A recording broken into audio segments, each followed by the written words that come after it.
Meeting to order. Note, meetings may be recorded and posted on the Wheatland County's website or via social media. Another note, Councillor Wilson did phone me.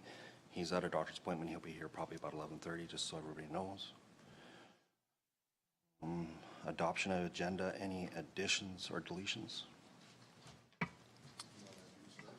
I can add mine under 3.2B. There's a piece of paper in front of you about the Canadian Compost Council. Mr. Chairman, I had two items to add today under 3.2C, dark fiber interest, and under 3.2D, ICF IDP workshops. That's it. Any deletions? Through the chair, I'd like to go under 2.3A to have that removed, please. Okay. Thank you. And that's all. So I need a motion to go out of council meeting. Oh, making a motion to accept the agenda. As amended, so moved. All in favor? A motion to adjourn council meeting. Amber? All in favor? Amber did. And a motion to go into public hearing for public hearing bylaw 2007-57. Donna moves. All in favor? Donna did. So on the public hearing, call the meeting to order. Everybody introduce themselves. We have all our name tags. Is there anybody else that needs to introduce themselves?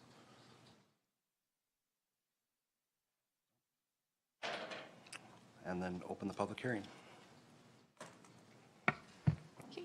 Through the chair, we have an RFD for bylaw 2017-57 for a public hearing to redesignate Plan 091-5593, Block 2, Lot 3, from Country Residential District to Agricultural General District to facilitate the requirement of a condition of approval for SD 2017-24 to consolidate the 3-acre parcel.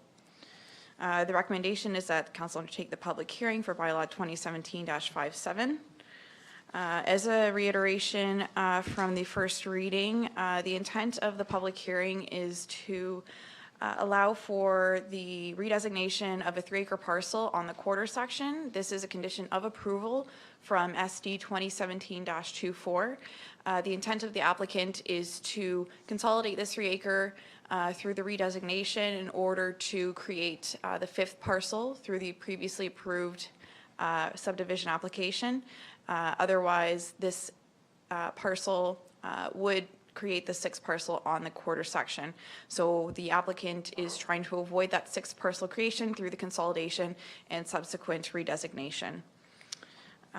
There have been no letters received in objection or approval of this report during the circulation process, which was to 1.5 kilometers from the proposed parcel. The relevant policy is the South Saskatchewan Regional Plan, Strategic Plan, and Implementation Plan for Economy and Agriculture, the Regional Growth Management Strategy, Section 3.2.4 and 4.3, and Municipal Development Plan Policies 3.1, 3.2, and 3.6, and Land Use Bylaw 2016-01, Sections 9.1 and 9.3 for Agricultural General and Country Residential District. That is all. Thank you. Okay. And I'd like to verify that the notice of the public hearing has been conducted as required by the MGA. Correct. Through the chair, yes, it was circulated to adjacent landowners, and then it was also advertised in the local newspaper. Okay. And if any present have objections to any member of council presiding in this hearing?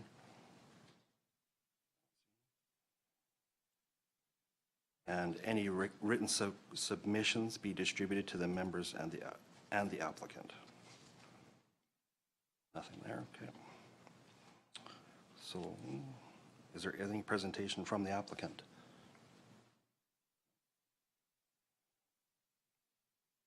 Are any persons in support of the application?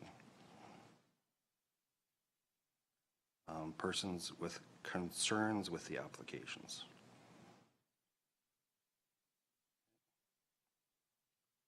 The applicant want to address the members? Any final comments from the staff? Well, thank you. Ended in the hearing, and then I will ask to close the hearing. Is that correct?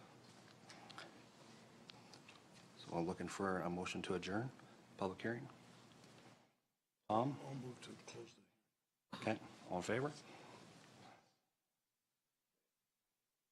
Motion back into council. Correct? Donna? All right, all in favor? Thank you.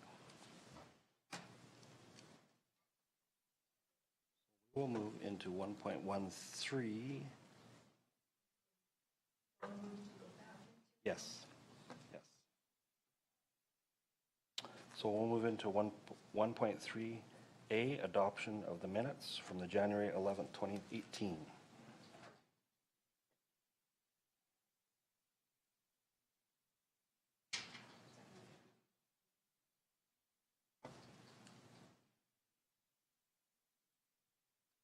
Objections, concerns? Looking for a motion to adopt the minutes? Ben, all in favor? Looking for adoption of the minutes of 1.3B. Amber, all in favor? Jump to 2.2A. Oh, 2.1A, sorry.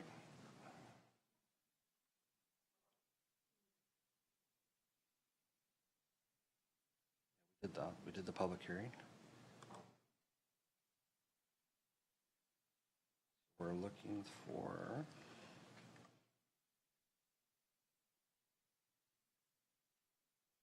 2.1A2, request for decision, second and third reading. Am I correct? Okay. Thank you. Sorry about that. It was my first time doing it with the new process. No, that's okay. So this is for bylaw 2017-57 for second and third reading to redesignate Plan 0915593, Block 2, Lot 3, from Country Residential to Agricultural General to facilitate the future consolidation application. The recommendation is that council choose option 1 to approve bylaw 2017-57.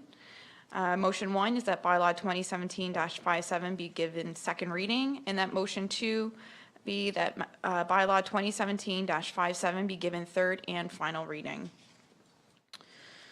So the intent of the second and third reading is to approve the bylaw for the redesignation of the 3-acre parcel from Country Residential to Agricultural General to facilitate the future consolidation of the parcel from the subdivision application previously applied for and approved by MPC. The response and outcomes for council is that council approved bylaw 2017-57 for option 1. Option 2 is that bylaw 2017-57 be refused, and option 3, approve an alternate recommendation. As previously stated, staff is recommending that council provide approval for bylaw 2017-57 and to give second and third and final reading. That's all. Thank you. Thank you. Any questions, concerns, wishes of council?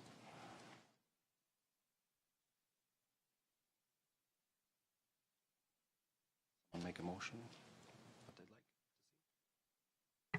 like. I move that council move that bylaw 2017-51, or sorry, -57 be given second reading.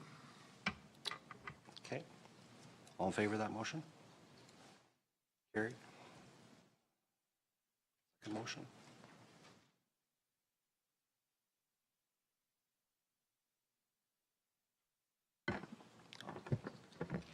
I move that bylaw 217-57 be given the third and final reading.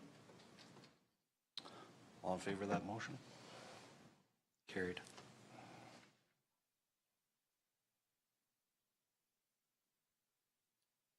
We'll move on to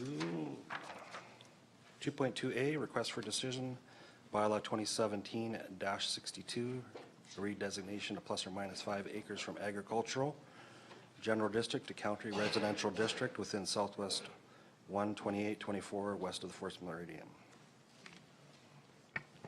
Okay, so this is an RFD for bylaw 2017-62 for first reading.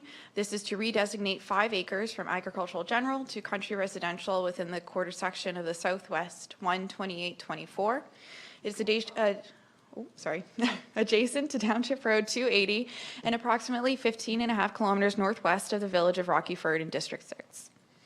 The recommendation to council is that council grant first reading to bylaw 2017-62 to redesignate the 5 acres from agricultural general district to country residential district. Option 1 has 2 motions. Motion 1 is that bylaw 2017-62 is given for first reading. And motion 2, that a public hearing for bylaw 2017-62 is scheduled for April 3rd, 2018 at 9 a.m. in the Wheatland County Council chambers. So the intent of the application is to separate out an existing homestead from the parent parcel, which is currently cultivated. There is an existing dwelling, farm building, and accessory structures within the proposed redesignation.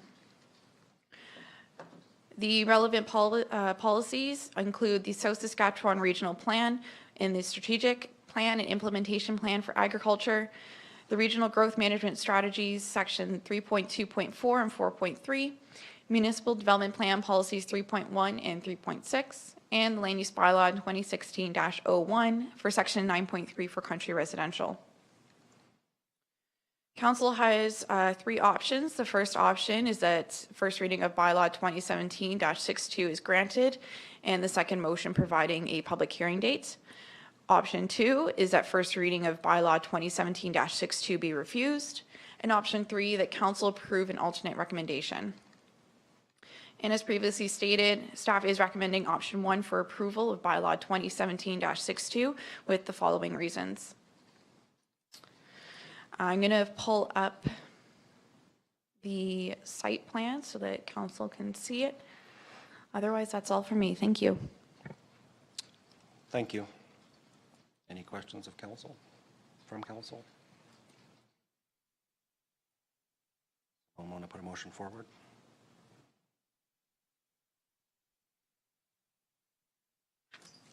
I'll move that bylaw 2017-62 be given first reading.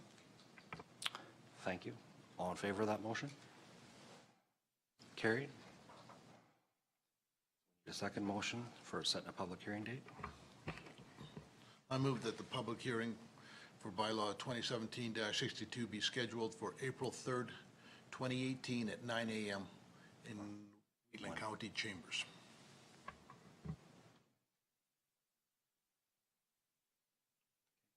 Is 9 a.m. acceptable, or is it says 1 p.m. on here? Or am I looking at the wrong one? Through the chair, yes, sorry, that was an error. We previously had them at 1 o'clock, and so the intent is that the motion is for 9 a.m. Okay. All in favor of the motion as read? Carried. 2.3A was stricken. We have 2.3B ready to go? Yeah, thanks. You ready, Angie?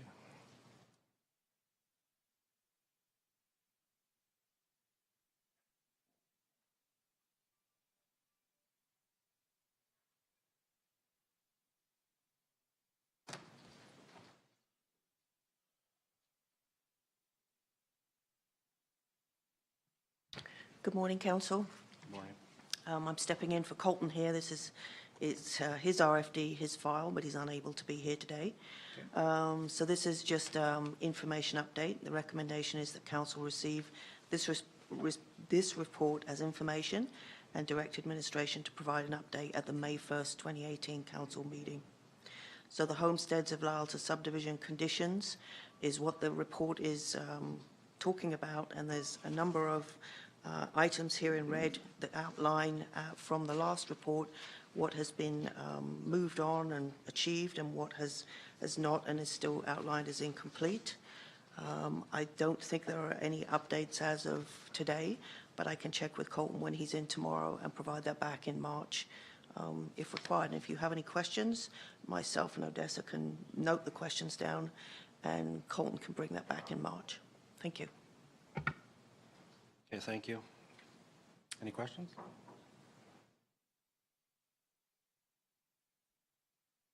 Have they scheduled to talk to us for an extension yet? They were originally scheduled to come in today, but they changed their minds. So I'm not sure if they're going to come in the next council meeting in March or the second council meeting in March. They said they would let us know by the end of this week. Okay, fair enough.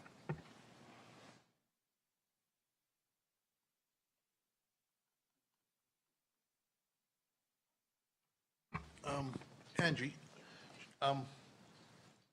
they're going to be coming back to us for a request for an extension more than likely. If when they do that, and my opinion, my feeling right now is not to grant them this because they have not accomplished very much, can they go in over council's head on, can they go back to Edmonton to get more time? Thank you. The first piece of the process is they have to apply for the extension. So there is a fee for that and a form. And at this point in time, they have not applied for it. They know about it. We have told them, but they haven't applied for it. So that is step one. We would, of course, have to come into council at the beginning of May and let you know that they have not applied for the extension. So that's the first step.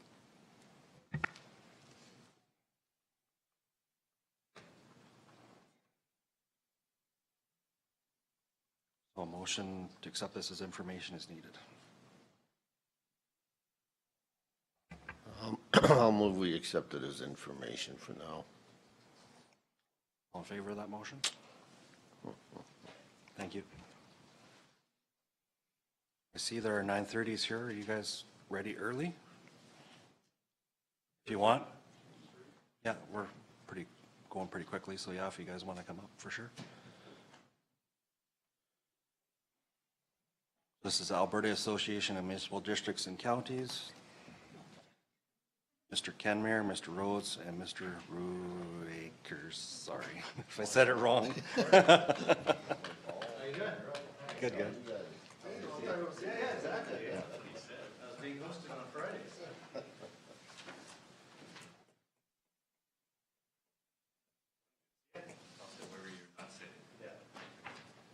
I was always going across. Can I shake hands or? Yeah, sure. I'd like to be invited across the boundaries.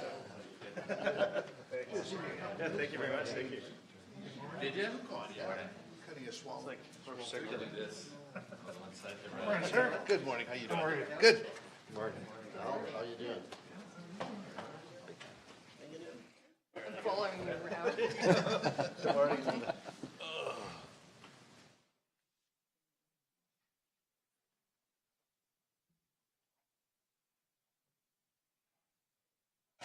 Give your Reeve the day off, did you?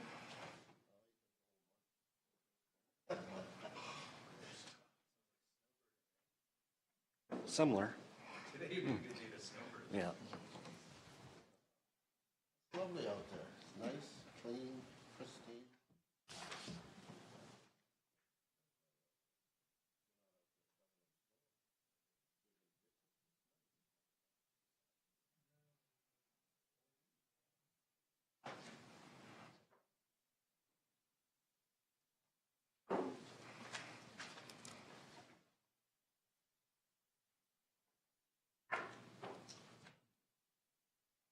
Oh, mic's on? Oh, mic's off? How do you?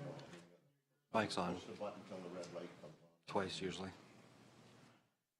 There we go. There you go. So, Mr. Deputy Reeve, your call. How do you want it? Do you want us to just set into her and away we go? Do you have a little presentation or go back and forth, or how does it? Yeah, well, I'll start off. Well, thank you for inviting us in and allowing us to be part of your meeting. This is one of the processes that we undertake on a regular basis through AMD&C, where we meet with a third of our members every year. And believe me, you find out how big this province is when, as president, I'm able to go to every one of these. And it is it is great to see, great to learn, and great to find out what's important to your communities. So thank you for the opportunity. I'm Al Camry. I know there's 5 of you that are new, so I'll just, a bit of background. I'm Al Camry. I'm a councillor from Mountain View County, so I live just north of Olds.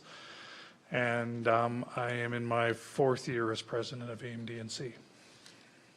Gerald Rhodes, Executive Director, and pleased to be here. And, that turned the mic on. Is that on? Just press it once. There we go. Red means go. Okay, gotcha. Rules are different here. So, I hate to say this, but I'm starting to look like an old timer. I've been with the association, and this is my 15th year at the end of the next month. So, so glad to be here. Been here. We do this rotation on a 3-year basis, so this is probably my 4th, coming on my 5th time to come down here. And I remember you were in a different office the first time I came, because I think your office was built, what, about 10 years ago? Something like that. Oh, no, then you would have been in here, because I was started in 03 sort of thing. So glad to be here. Thanks. You haven't aged that much. You're old and you're still old. Well, good morning, Paul McLaughlin. I'm the Reeve of Pinoca County. So this is my 5th year as Reeve of Pinoca County. This is my 4th term, so I've been around for a little while. Not as long as these guys, but pretty close, I think, too. And I'm your District 2 Director, too, as well, so I'm glad to be here as well. And you folks probably do know that this is close to home to me. I kind of grew up in the Lyelta area. My family still farms in this part of the world, so land prices are too high here. So actually the question is why do I live where I live? I live where I live because land prices are too high here. And my favorite uncle lives here, and my favorite aunt, because they have lots of land in this part of the world. So they got lots of kids, so I'm not winning in that perspective. I also think that it's nice that you folks are protecting everybody from the south, and I protect everybody from the north, so we're kind of bookends to the wonderful thing about District 2 is. And I'm trying to look for a logo for District 2 because we don't have a logo. So the first one I want to test by you guys is not District 1. Does that work at all? So I'm just trying to test them out. So hopefully we can come up with some ideas. So thanks for having me.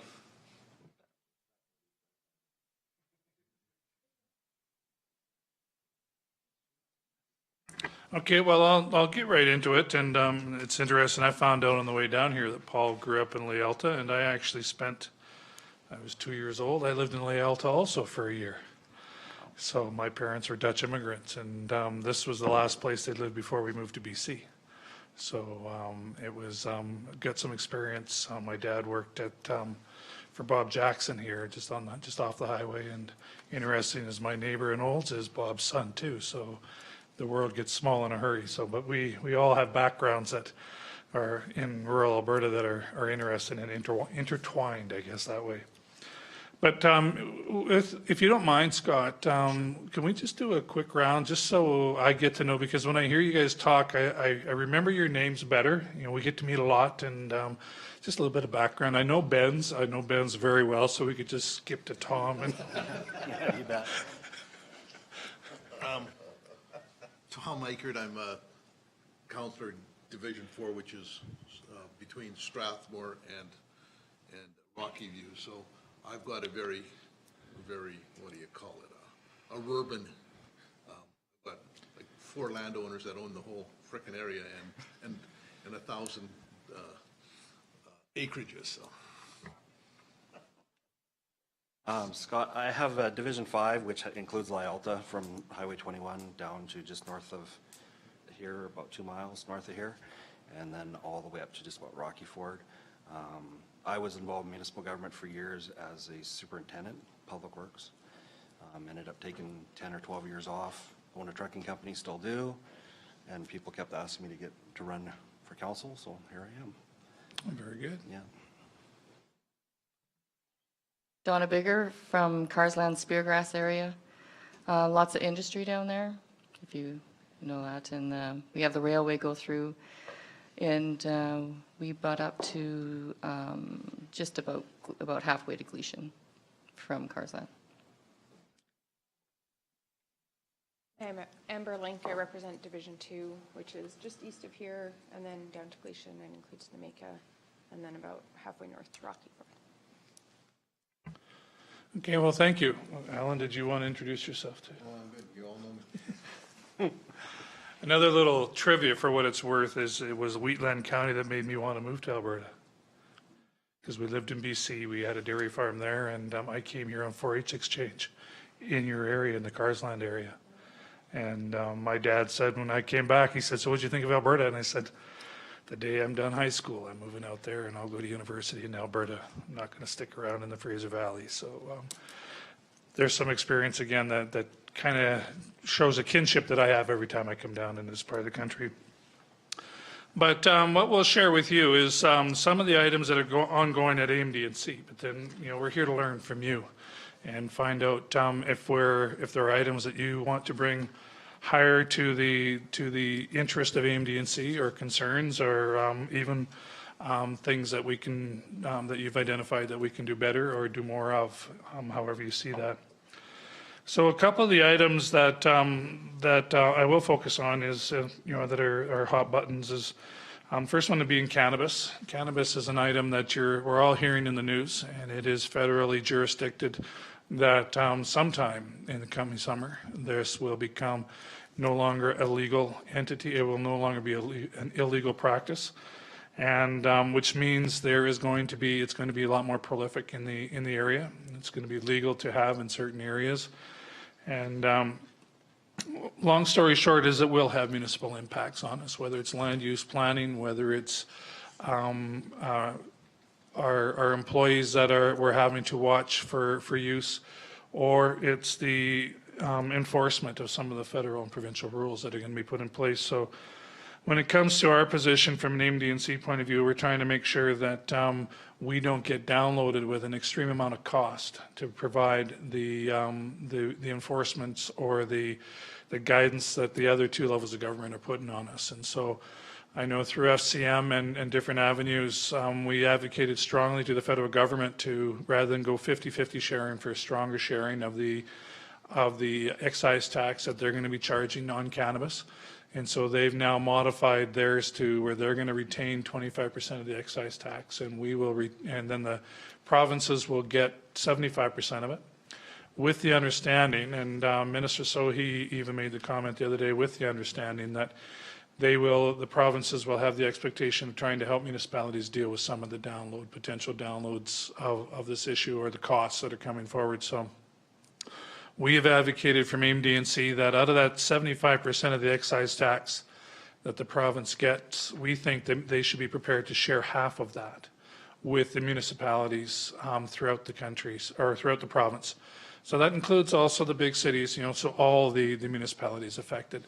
We'll have to figure out where the impacts are and who has the significant impacts or the depth of impact, but share that excise tax component to help.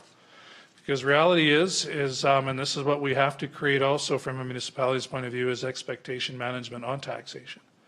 Because presently under our MGA, if you get a facility much like we have in my county, out in the Cremona area, where it's a facility that's only 50,000 square feet, but there's no taxation on the growing area of the greenhouses or the growing area of the facility, only on the processing part of the facility. So 90% of that facility is non-taxable.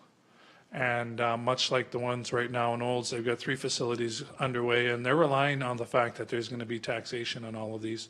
However, because it's agriculture, there is only taxation on the processing part. So we're trying to make sure that our people are aware of that, so that there is some expectation management as much as anything. It's not going to be as big a windfall as I know some are looking for it to be. At the same time, we are advocating to the province that they change their taxation tools on this to do much the same as what BC has done, where they have a special category in their taxation that allows the whole facility to be taxed to some degree, and that's what they've put in place, and we're asking for our province to do the same thing, but to this date it hasn't happened. So Paul, did you have anything else you wanted to add on cannabis? Yeah, I think that some of the expectations and some of the conversations I've been hearing from our CP, workplace conversation was quite interesting. Still more questions than answers that came out of that. Got to keep asking questions. So if you guys are generating questions, we have the channels at least. We may not have the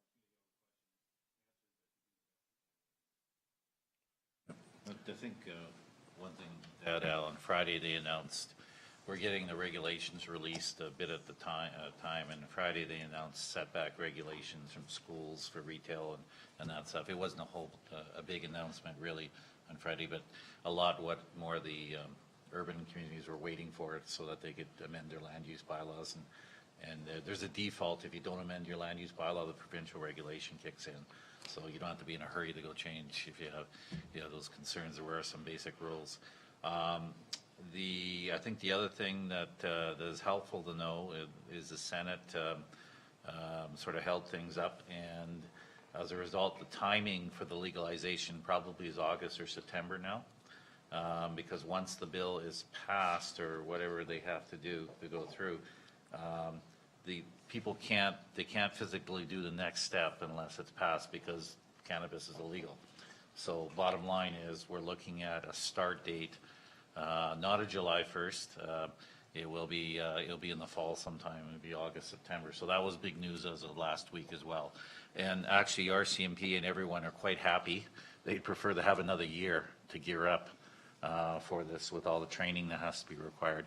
The province has been hiring through the Liquor Control Board enforcement people, and so there's a huge hiring thing if you want a job in enforcement right now, but it's like a 6-month training to get everyone through for what they have to do, the license facilities and all that. So a whole bunch happening, and actually Breatha, the delay is actually much appreciated because so much has to hit the ground all at the same time. So big learning curve. It's all going to be very interesting this fall what this all looks like. We really won't know for the first little bit. It'll take a few months before it sets in, but we're getting dribs and drabs. Al and I are off to a Federation of Canadian Municipalities meeting here 2 weeks, 3 weeks? 2. In the next couple of weeks in Laval. And other than what the federal budget's going to look like, cannabis has sort of overtaken the FCM meetings for the last 2 meetings. And we'll know a lot more what's happening on the federal front, but interesting times. And further to what Gerald just mentioned, what came out on the weekend is they've identified setbacks, but they've also identified that municipalities can go to more onerous setbacks if they wish. They're still going to leave the authority with you to even set your own rules even more so than, so it's an enabling type piece. So that's an exciting, I guess you can look at it as exciting. It's important that they give the municipalities that authority to try and manage their municipalities as they need to. So you guys got any questions on cannabis or anything like that? I have a question in regards to revenue. Like, when you guys, do you guys have any idea what the revenue sharing would be? If the province was to give 50% to municipalities? The dollars? Yeah, dollars. I think you better be careful. It's not going to be called revenue sharing. It's, first of all, they're going to give you money to go towards your costs of regulating this new situation. So the math on this one's quite interesting because the feds basically gave up a whole bunch more money than I thought they were going to do. If there was a thought that this was a revenue generator for the federal government, they lost it all pretty much by agreeing to give them 75% of it to others, sort of thing. So it's up to the province. We're actually having meetings. We have a whole series of ministers' meetings over the next 2 weeks, actually. And I think Justice and Solgen is one of them. Minister Ganley, I think she's back from maternity leave. I guess she renounced the cannabis stuff on Friday, so she must be back. But we do have a meeting with her, and this is obviously one of the things we need to discuss is, first of all, it's yet to be determined what share of the provincial share, the feds are going to give the money to the province, and so what share they're actually going to give. The lobby, as Al said, we suggested 50%, and we're talking global, okay? 50% of the 75%, which is 35%, right? If that's, no, 37 and a half. The AUMA decided in their great wisdom to go for, what was the number? 70% of the 70%. Yeah. So, and across Canada, the majority of provincial associations went for a third. So I guess we've seen our two associations might appear greedy. I'm not too sure. We thought we had a big number by saying go half because we thought most of the stuff would be on the ground. But the AUMA managed to exceed us greatly. So we'll look at, so we don't know what percentage, first of all, and then how will they deliver that? That's the other piece. You know, is it going to be a per capita delivery? Is it going to be tied to operational grants like policing, you know, and those type of things where you have impacts? Obviously, there's a lot of land use control work that has to happen, you know, in updating your bylaws. We don't know at this point when it comes to regulating this if they're expecting your peace officers to be counting number of plants and houses and all these kind of things. We just don't know yet, sort of thing. So it's wide open right now, and you know, we're not that detailed at all. Hopefully we'll learn more as time goes on. Just one comment. I've done a bit of research on what's been going on in Washington State, what's gone on in Colorado.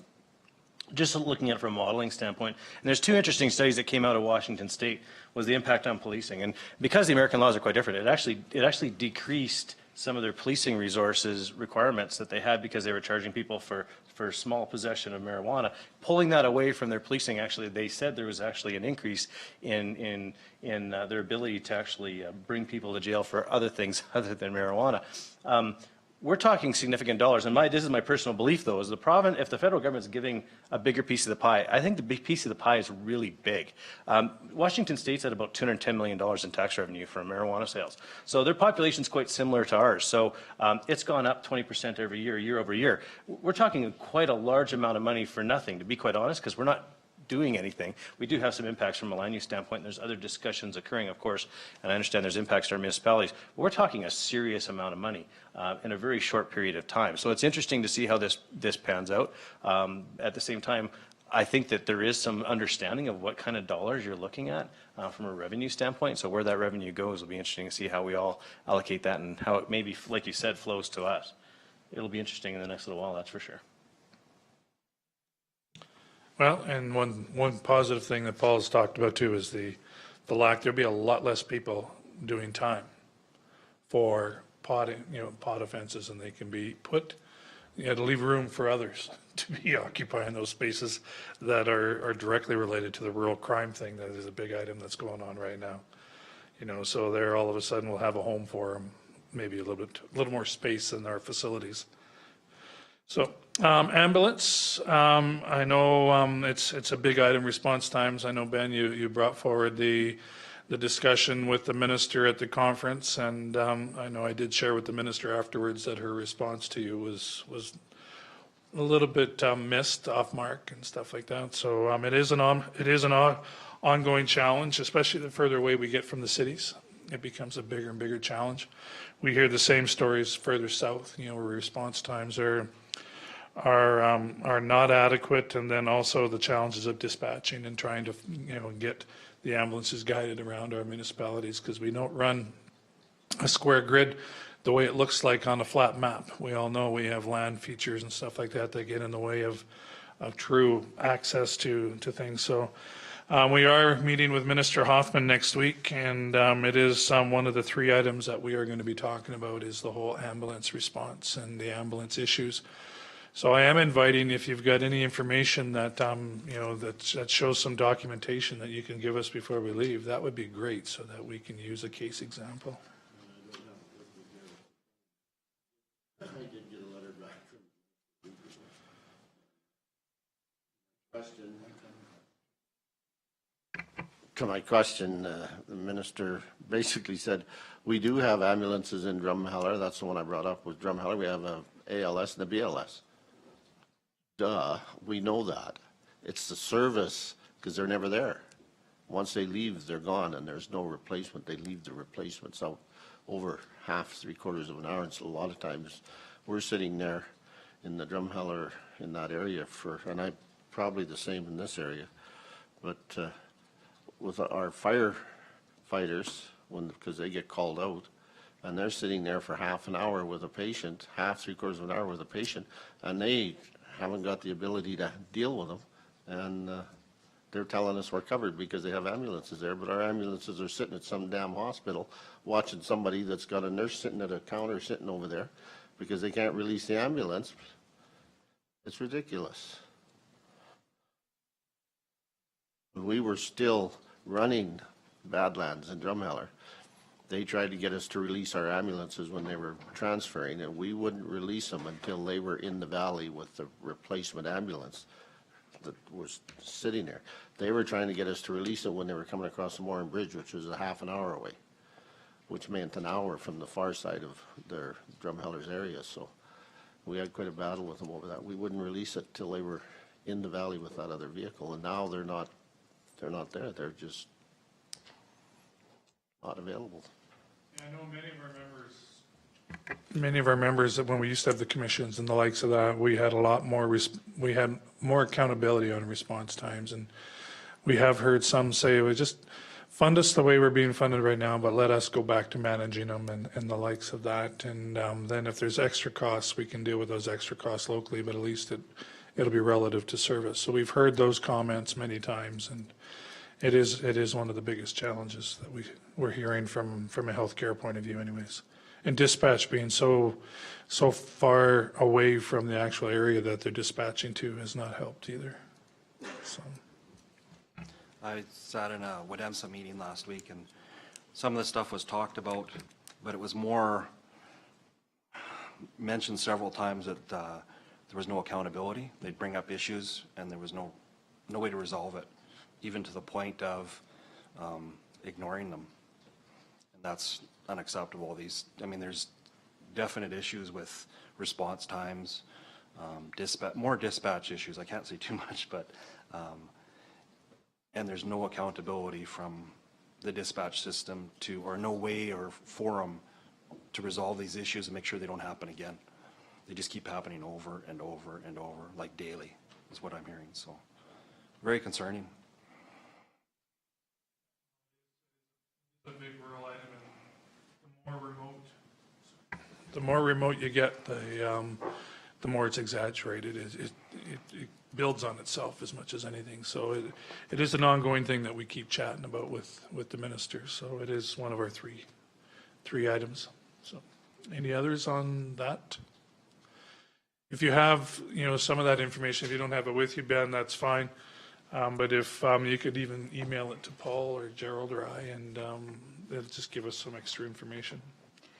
I don't know how much we can talk about because it was in camera, but there was issues for dispatch where they're not allowed to have any overtime in Calgary, so all of the ambulances from here were being brought into cover there, leaving, this here, and then, if something happened here, they were being called from way over from as far as Oyen. Like it didn't make any sense when they were speaking about it. Well, even when it comes down to efficiencies too, I'm talking with some of the local operators in my area, and they were sharing some of the stories that the ambulance operators talk about too, and how, a couple of the rural guys were taken in and held in the city to do responses in the city, and they're getting lost in the city. Ours do that all the time. Yeah, and then the city guys come out to the counties and they don't know how to use our rural addressing system, and they get lost. And I think in the name of efficiency, they're creating an inefficiency, and we keep sharing that with them. I know in my county, we've invested a lot in our rural addressing program, and yet inevitably it seems to happen the same way as they end up going down this road that rural addressing is identified as a closed road. That road hits a coulee that we've never built a road through, and then they're having to do a big backtrack, and the response times just escalate because of that. And so those are the things we need to get the on-the-ground people working a little bit closer with us to chat about and stuff like that, and see if there are mechanisms to try and be more efficient that way. So we keep advocating for it. I think it's maybe a more minor item on a big file for them, put it that way. So but we still keep pushing on it. So part of the problem, excuse me, through the chair, part of the problem with and I know a lot of the information I'm getting is from, well, I'm not going to tell you where it's from because it's, that's part of the problem is the ones that are out there supplying the service that know the issues can't talk to us Yeah, yeah. for fear of losing their jobs. They're under gag orders that they can't talk to us, and they're the ones that know what's wrong. Yeah, that's exactly what I'm getting to. Literally getting texts. I'll be honest with you, I'm getting texts from folks. So I've got like numbers now, percent coverage. I've got an ambulance, 87% of the time there's not an ambulance in my community. That's, you know, we joke about it because I ride horses. So it's like throw whatever's left of my body in the back of the truck and drive to town and, you know, take me to the nearest hospital because don't bother calling an ambulance because they're going to get lost or they're not here anyways. But you're right. And I think the solution is, as you said, is that everybody's trying to fix this problem and they're talking to the managers that are saying there isn't a problem, or they're using statistics to kind of flood the issue, where really the answer is to be had by the folks that are on the ground. You know, there's inter-hospital transfers, you guys probably get tagged with that, but it's that whole pass-off system, it's that whole system allows them not to be released, so they're tied up. And the fact is that most of the reason why there's 87% of no coverage where I'm at is because they're all moving them to the hospitals and they're getting stuck at the hospitals and they can't come back. It's the same issues you're having. So we're all having the same issues. The frontline people can tell you what the issues are. I'm not sure who's listening, and maybe that's the advice to give to the minister on the topic. And another part of with this transfers is just keep following up the line and you get to the medical staff, is the way they code some of these transfers. And to get their transfers, they're coding them that you have to have an ambulance there to move them. And it's not necessary on a good number of them. They don't need that coding to bring in a full service ambulance in there to move that person. But that's the only way the doctors can guarantee they're going to get their transfer. So there's problems further up the line too.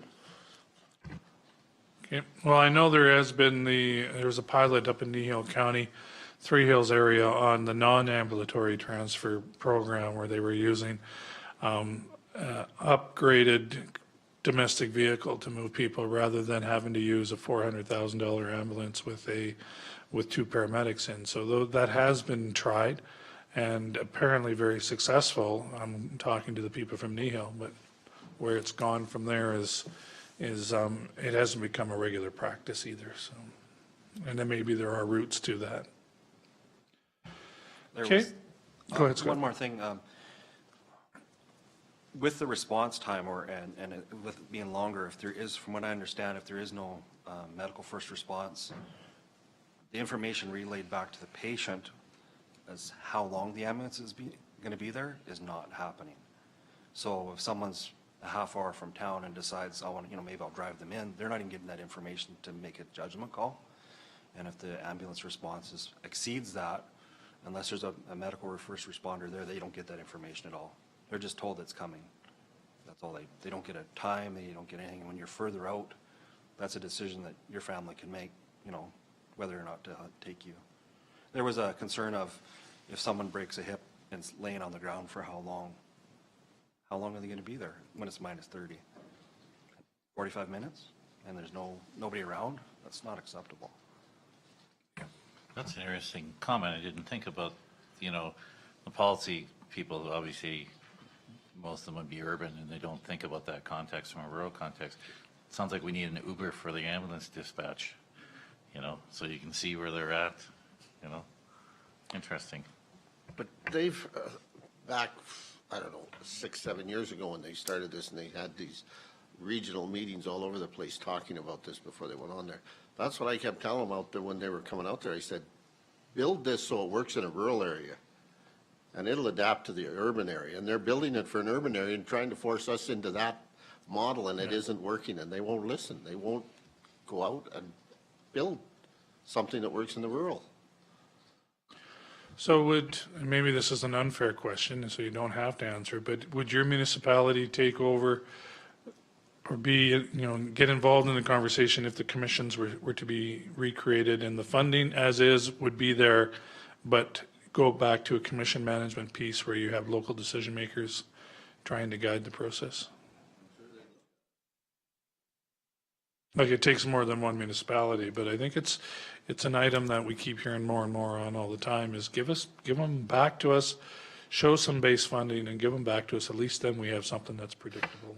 And you got to remember, there's another issue that goes there with, and I'm referring to Badlands.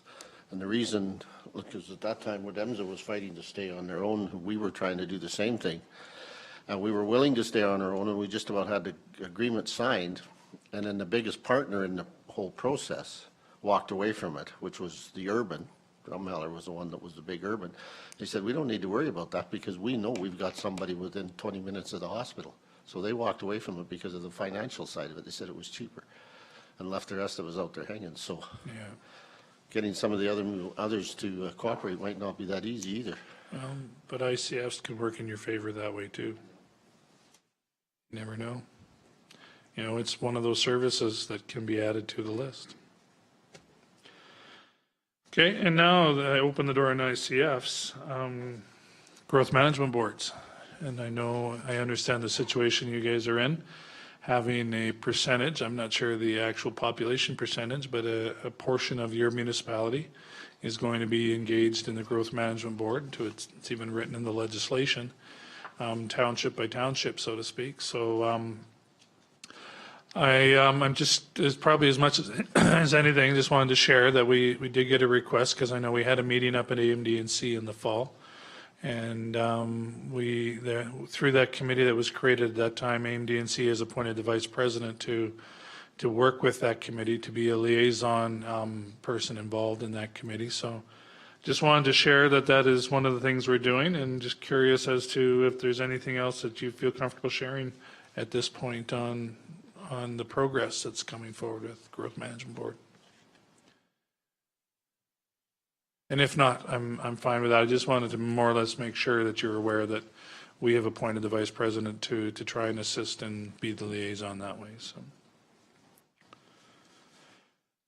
Sure. On that note, I'm looking at this regulation, and so Strathmore is included in your portion of yourselves. Where is that in conjunction to Strathmore here? Okay. Basically from Strathmore, so the other side so west of Strathmore. Okay, so it comes right up to Strathmore, obviously, Strathmore is part of it. And then actually, I think this area here is probably included in it very close anyhow, so. Okay.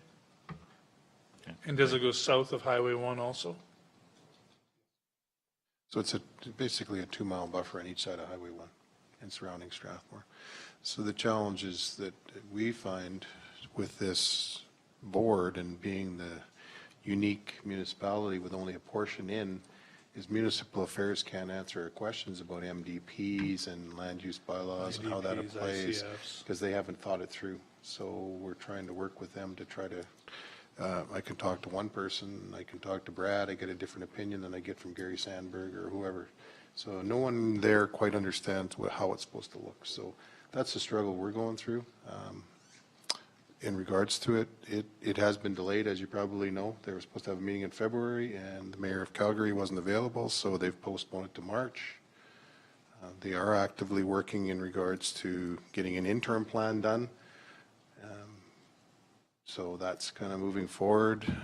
However, I hear different rumblings about that from maybe the chairman's not supportive of so we don't know where it's going to go as far as that group. Their first meeting is in mid-March. We will be sending a number of councillors to that are affected in our municipality. I understand that they're not allowed to speak at the meeting, but we will be able to speak, I hope, and we will continue to express our concerns with it. So who's the chair? The chair is Chris Laird. He was involved with the Capital appointed, Region yeah, Board. okay. You probably know him well. Yeah, he was appointed for the Edmonton Regional Board for their setup, so I guess he has some experience on the front end of creating these things. So, okay, know who he is. Thanks. Okay. If there's anything else, nothing else you wanted to really get engaged on that one, that's fine. An item that I think has been an inquiry and the source of a resolution from Wheatland County in the past was the MSI funding and the long-term picture of how MSI funding is going to be looking. As we understood it last year, the government, in the budget process, they stated that they're committed for at least 2 more years.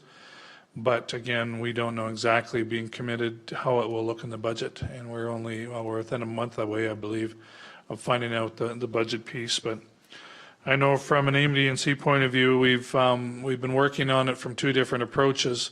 One is to have a fund that is consistently funded. So, and I know we've worked with AUMA and the City of Calgary and City of Edmonton, where we're looking at a consistent funding mechanism from the province to an MSI fund, that it would be based on the provincial economy at certain levels of their taxation piece. And so that's where we have agreed at that level as to how it should be funded. The next discussion will be is how does that money get funded out of that pot to the various municipalities. And I'm sure you're all aware, but presently it's based 48% on population and 48% based on equalized assessment, and then 4% based on miles of road. And so that's the present high-level formula. There may be some other intricacies into it, but that's the way it is. And so we're waiting to see when the province activates that committee and have those discussions for long-term funding of MSI, because we all need it to advance our infrastructure in our municipalities, and it's become a big part of our development budgets, and so we're looking to have something predictable that way. So that's primarily where it's at, and I don't know if you guys have any questions on that or whatever on the MSI funding, provincial funding piece. Again, budgets are coming here right away. I know I've had discussions with Glenn Coaster or Kester on the changes to the electoral boundaries and how that the one that is now in legislation significantly looks different than the very first round in the report, where you guys were actually left whole, as I understand it, in the first rendition of the report, and now you're divided into 4 different ridings, and I can imagine the challenges that's going to be creating for you. We've only ever had 2 different ridings in my municipality, and that can even be a challenge sometimes, now having 4. And I know my riding actually reaches down to, well, you're going to be in my riding now, Ben. So I'm not sure how many of you that affects, but it's changed it that much that it comes down this far. So that's going to make it that much tougher for the MLAs, and we advocated to not lose any more rural ridings, but long story short, we lost 3, and they went into the cities, and we've seen some rather interesting configurations of ridings now that are going to affect various municipalities different ways. So as I understand it, many of the constituencies are just being formed, and that'll be up to them to work that part out. But representation is going to be a bigger challenge for the MLAs that represent many of the rural ridings. So I just thought I'd touch base on that and see if you guys had any extra comments on that. I know Glenn was quite clear in his, when he spoke on your behalf, how disappointed you guys were to be fractured up the way it was at the end. So any comments? It's my outside voice again, but the MLA I got now is a hell of a lot better than the one I had. I was looking at the list of who you had for MLAs on the way here, so I'll leave that one alone. Yeah, so no, it is going to be a big change to us again, and there's no easy answer to it, and we did our best to try and make sure that both the AMD&C's position, but get as many of our municipalities at the table too to offer their opinions on it. But ultimately, the changes led to three losses of rural ridings and that much bigger ridings. You look at the ridings in the north, or you just go just northeast of here. That Drumheller riding is significant in size, and I'm not sure how far it reaches towards central Alberta, but it is huge, and bigger challenges to represent your communities now than they ever were before from an MLA's point of view.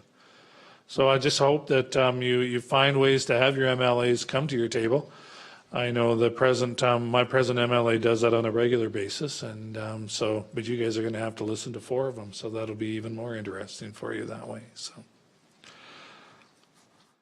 The fires of 2017, I read a few articles that Gerald shared with us on the challenges that have come forward for your residents out in the east and in the south part of your county, and we were watching closely, and I know we reached out to many of the municipalities that got affected by those fall fires, and to see if there's anything we can do from an association point of view.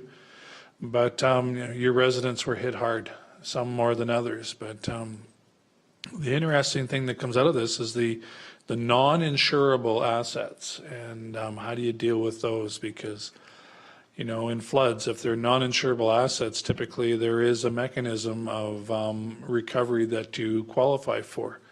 But I'm not so sure. Maybe you have more information you can share how that is rolled out, but it has been an item in your county, but all the way through that whole, the southeastern part of the county where the fires, or the province where the fires did take place. We're hearing that from many of them is the non-insurable assets, and trying to come up with some kind of support or recovery for that. So I don't know if you guys have had any luck with the province on that or not.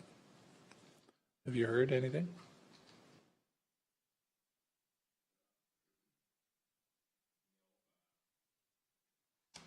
Sorry, I'm Jason. I was late. I had an eye appointment, but we lost fences and half section, and nothing came about it so far. I mean, we're still looking at the disaster relief.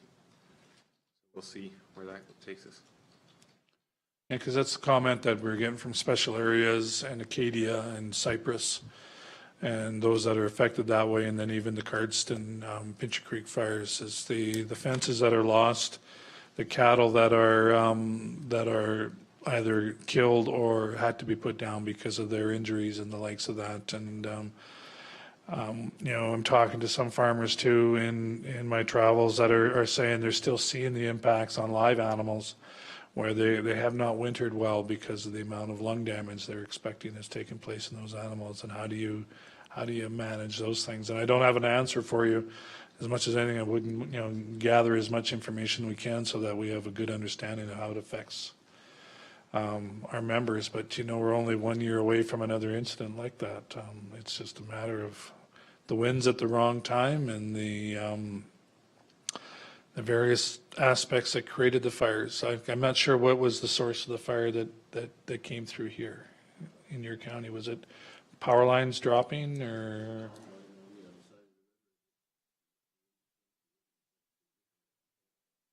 Combine? Yeah, okay.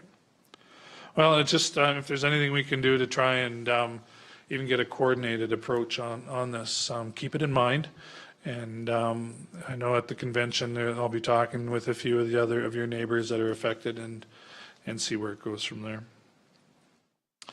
And the last one I'm going to concentrate on is this joint project between yourselves and Mistakis Institute on the wind energy, and AMD&C is involved in that work, and just trying to set up, and Newell is also the municipality involved, isn't that?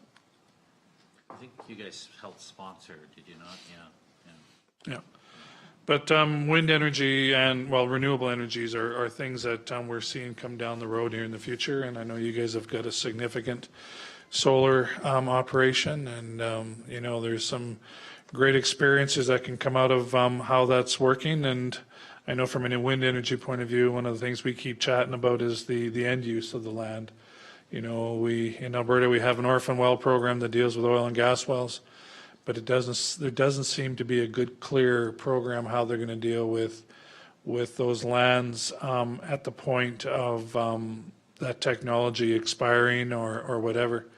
The case down in Pincher Creek right now, where they've got those trestle towers that are being taken out, and when we talk to different people there, they're trying to figure out how to use that land again for something that is wind energy generation, but it takes a whole new development type approach. So, and they're still left with the old towers that are there. So we just ultimately want to make sure that the landowners are not left with the scar on the land the industry needs to carry some of that weight too, is one of the key points. And it's much like the Orphan Well program is intended to be done, but having trouble delivering on.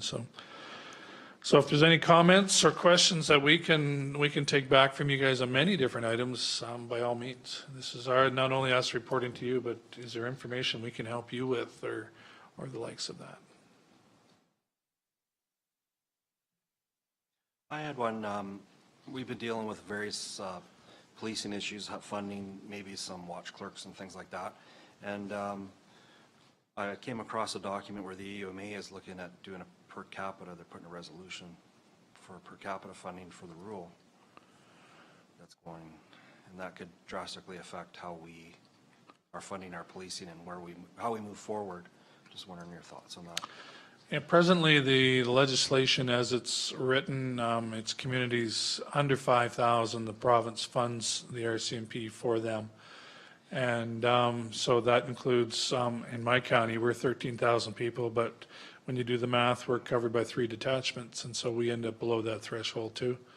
And rural municipalities, counties have a special part where the province is covering anyways. AUMA has, and I'm not going to speak bad of anybody, but this has been an item for many of their members for years, especially those that are over 5,000 people, where then all of a sudden they have to pay. But believe me, it's going to have a bigger impact on their smaller members than it will for even some of our counties, because there's a lot of their smaller municipalities that don't have to pay. And if they do, it's going to push them into a viability discussion, because it is a significant aspect. The challenge we're facing right now is we're trying to deal with rural crime and respectfully not open up that can of worms of having us have to pay for policing. So it becomes a rather interesting challenge, because you know, they've been advocating this for years to try and come up with a different mechanism for funding of RCMP. And we've always advocated that because we have such a diluted presence, this is maybe not the best words, but the RCMP spend the majority of their time in the more populated areas, that we don't have the service levels to try and justify it. You know, so what we've advocated over the years is the fact that we should never separate any of the discussions, that we should never have discussions that separate service levels from funding, from governance. Because if there is going to be a governance piece or a funding piece, there needs to be the governance piece to also allow those municipalities to have a voice in the whole process too. And up till now, the province hasn't gone down that path to create those 3 strong pillars. They did a study on this a few years ago, and the government never took it forward. And we haven't heard anything from the present government in Alberta to say that they're going to really light a fire on this one either. So not at this time anyways. It will be a discussion item in the future, Scott. There's no doubt about it. It will come up, but we're just not sure when. I think I should clarify, yes, as the law enforcement framework was the process that went through, and the one thing that they couldn't come to a conclusion on was a funding model. And the EUMA has had challenges, and before their own folks couldn't agree because they wanted to take the pitch that everyone should pay, but obviously there's a lot of small ones that just can't afford to pay anything. So the association has resurrected that. It's one of their platforms. I think really what you're seeing now, Scott, is I don't anticipate anything soon, but this is a next provincial election lobbying effort to make it an issue for the next provincial election. And that's all this is right now, is posturing, because they're releasing this now and the provincial budget basically is off at the printers, and I don't think we're gonna see anything in this area at this point right before an election. I think that would surprise the heck out of everyone. But there were 3 formulas that the province looked at. One was population-based, one was population and assessment-based, and one had crime rates involved in it as well, sort of thing, as determined in the formulas. And it just got parked. And part of the issue as well, because it couldn't get agreed to, was the province at the time wanted any money collected go into general revenue. And of course, everyone involved with paying thought we better get a better service out of it, we're going to have to pay for it, sort of thing. So I think you're absolutely right. This is going to be the issue that the AMA is going to push. You know, I'm not anticipating it's an immediate discussion, but we're setting our stage to have a discussion moving forward and what that looks like. For those that are new, we are the one province where the rurals don't have direct contract to policing. So this is, as Al said, it's something that that will be a bit of an issue. We're under what's called the PPP, the Provincial Policing Program. And as Al said, that's both urbans under 5 and all rurals, sort of thing. So it will be, I'm sure it's something that we're going to have further discussions. I think one of the biggest concerns we had was your small communities. We're in the, unfortunately, you know, you have Hussar right now, and you know, these small communities, you add one more significant cost to them, and that will be the straw that breaks the camel's back.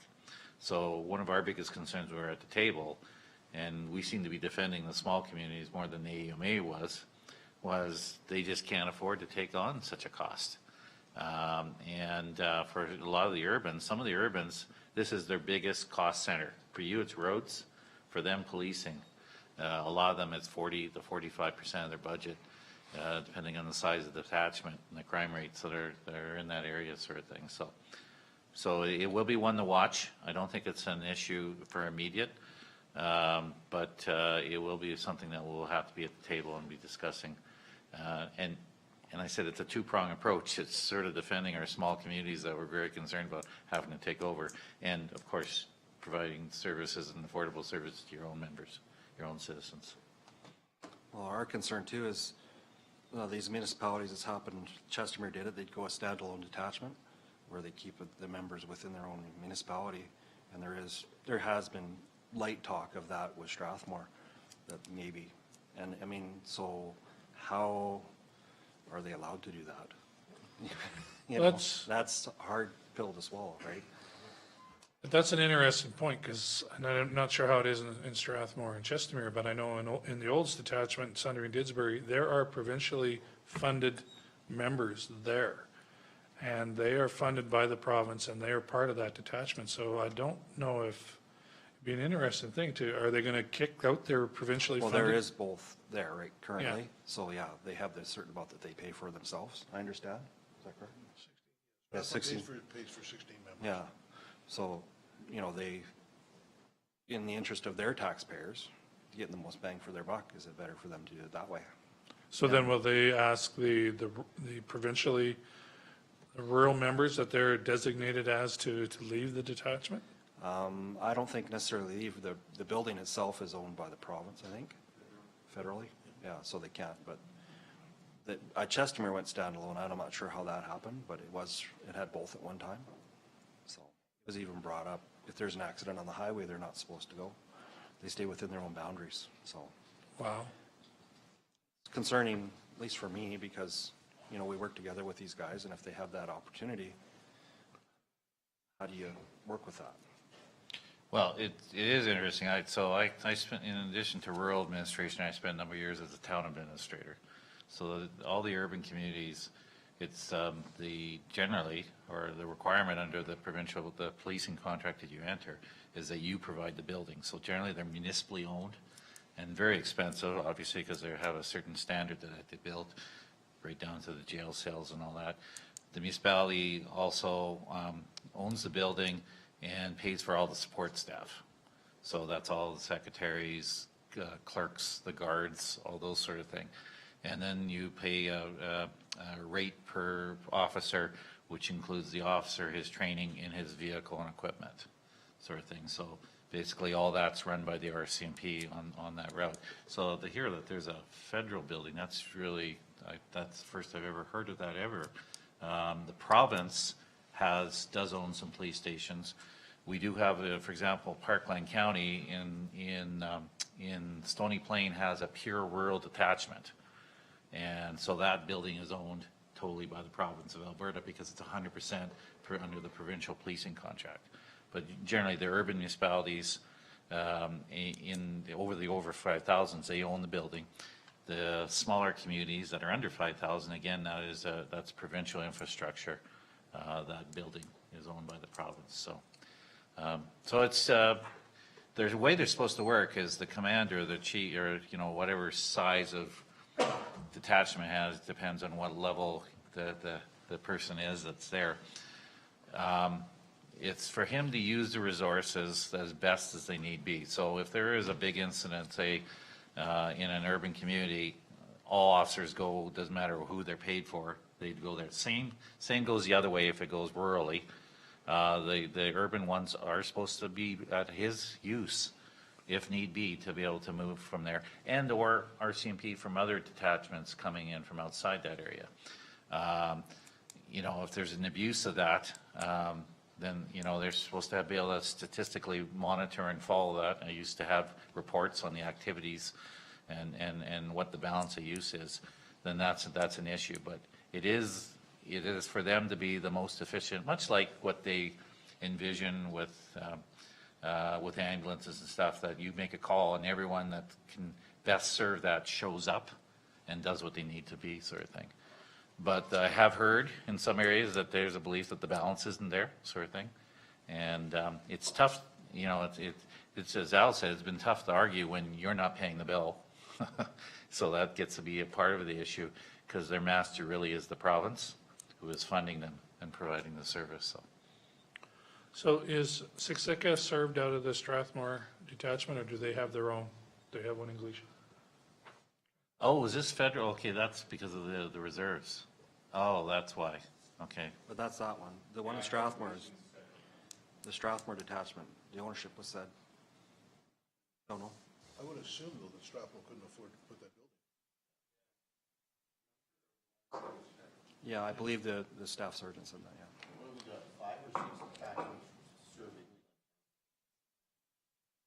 Five. I believe Bicycle, Drum.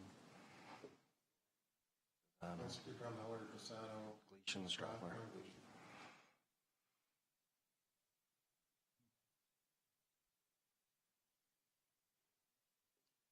Well, no, it is it's going to be an item that we know is on the radar again.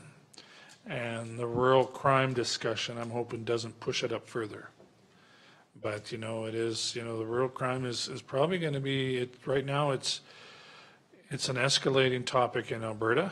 And as we all are aware, it is now gathering the eyes federally as a result of what happened in Saskatchewan. And but it's been a big item on their agenda in Saskatchewan through SARM for years too. So, you know, it's been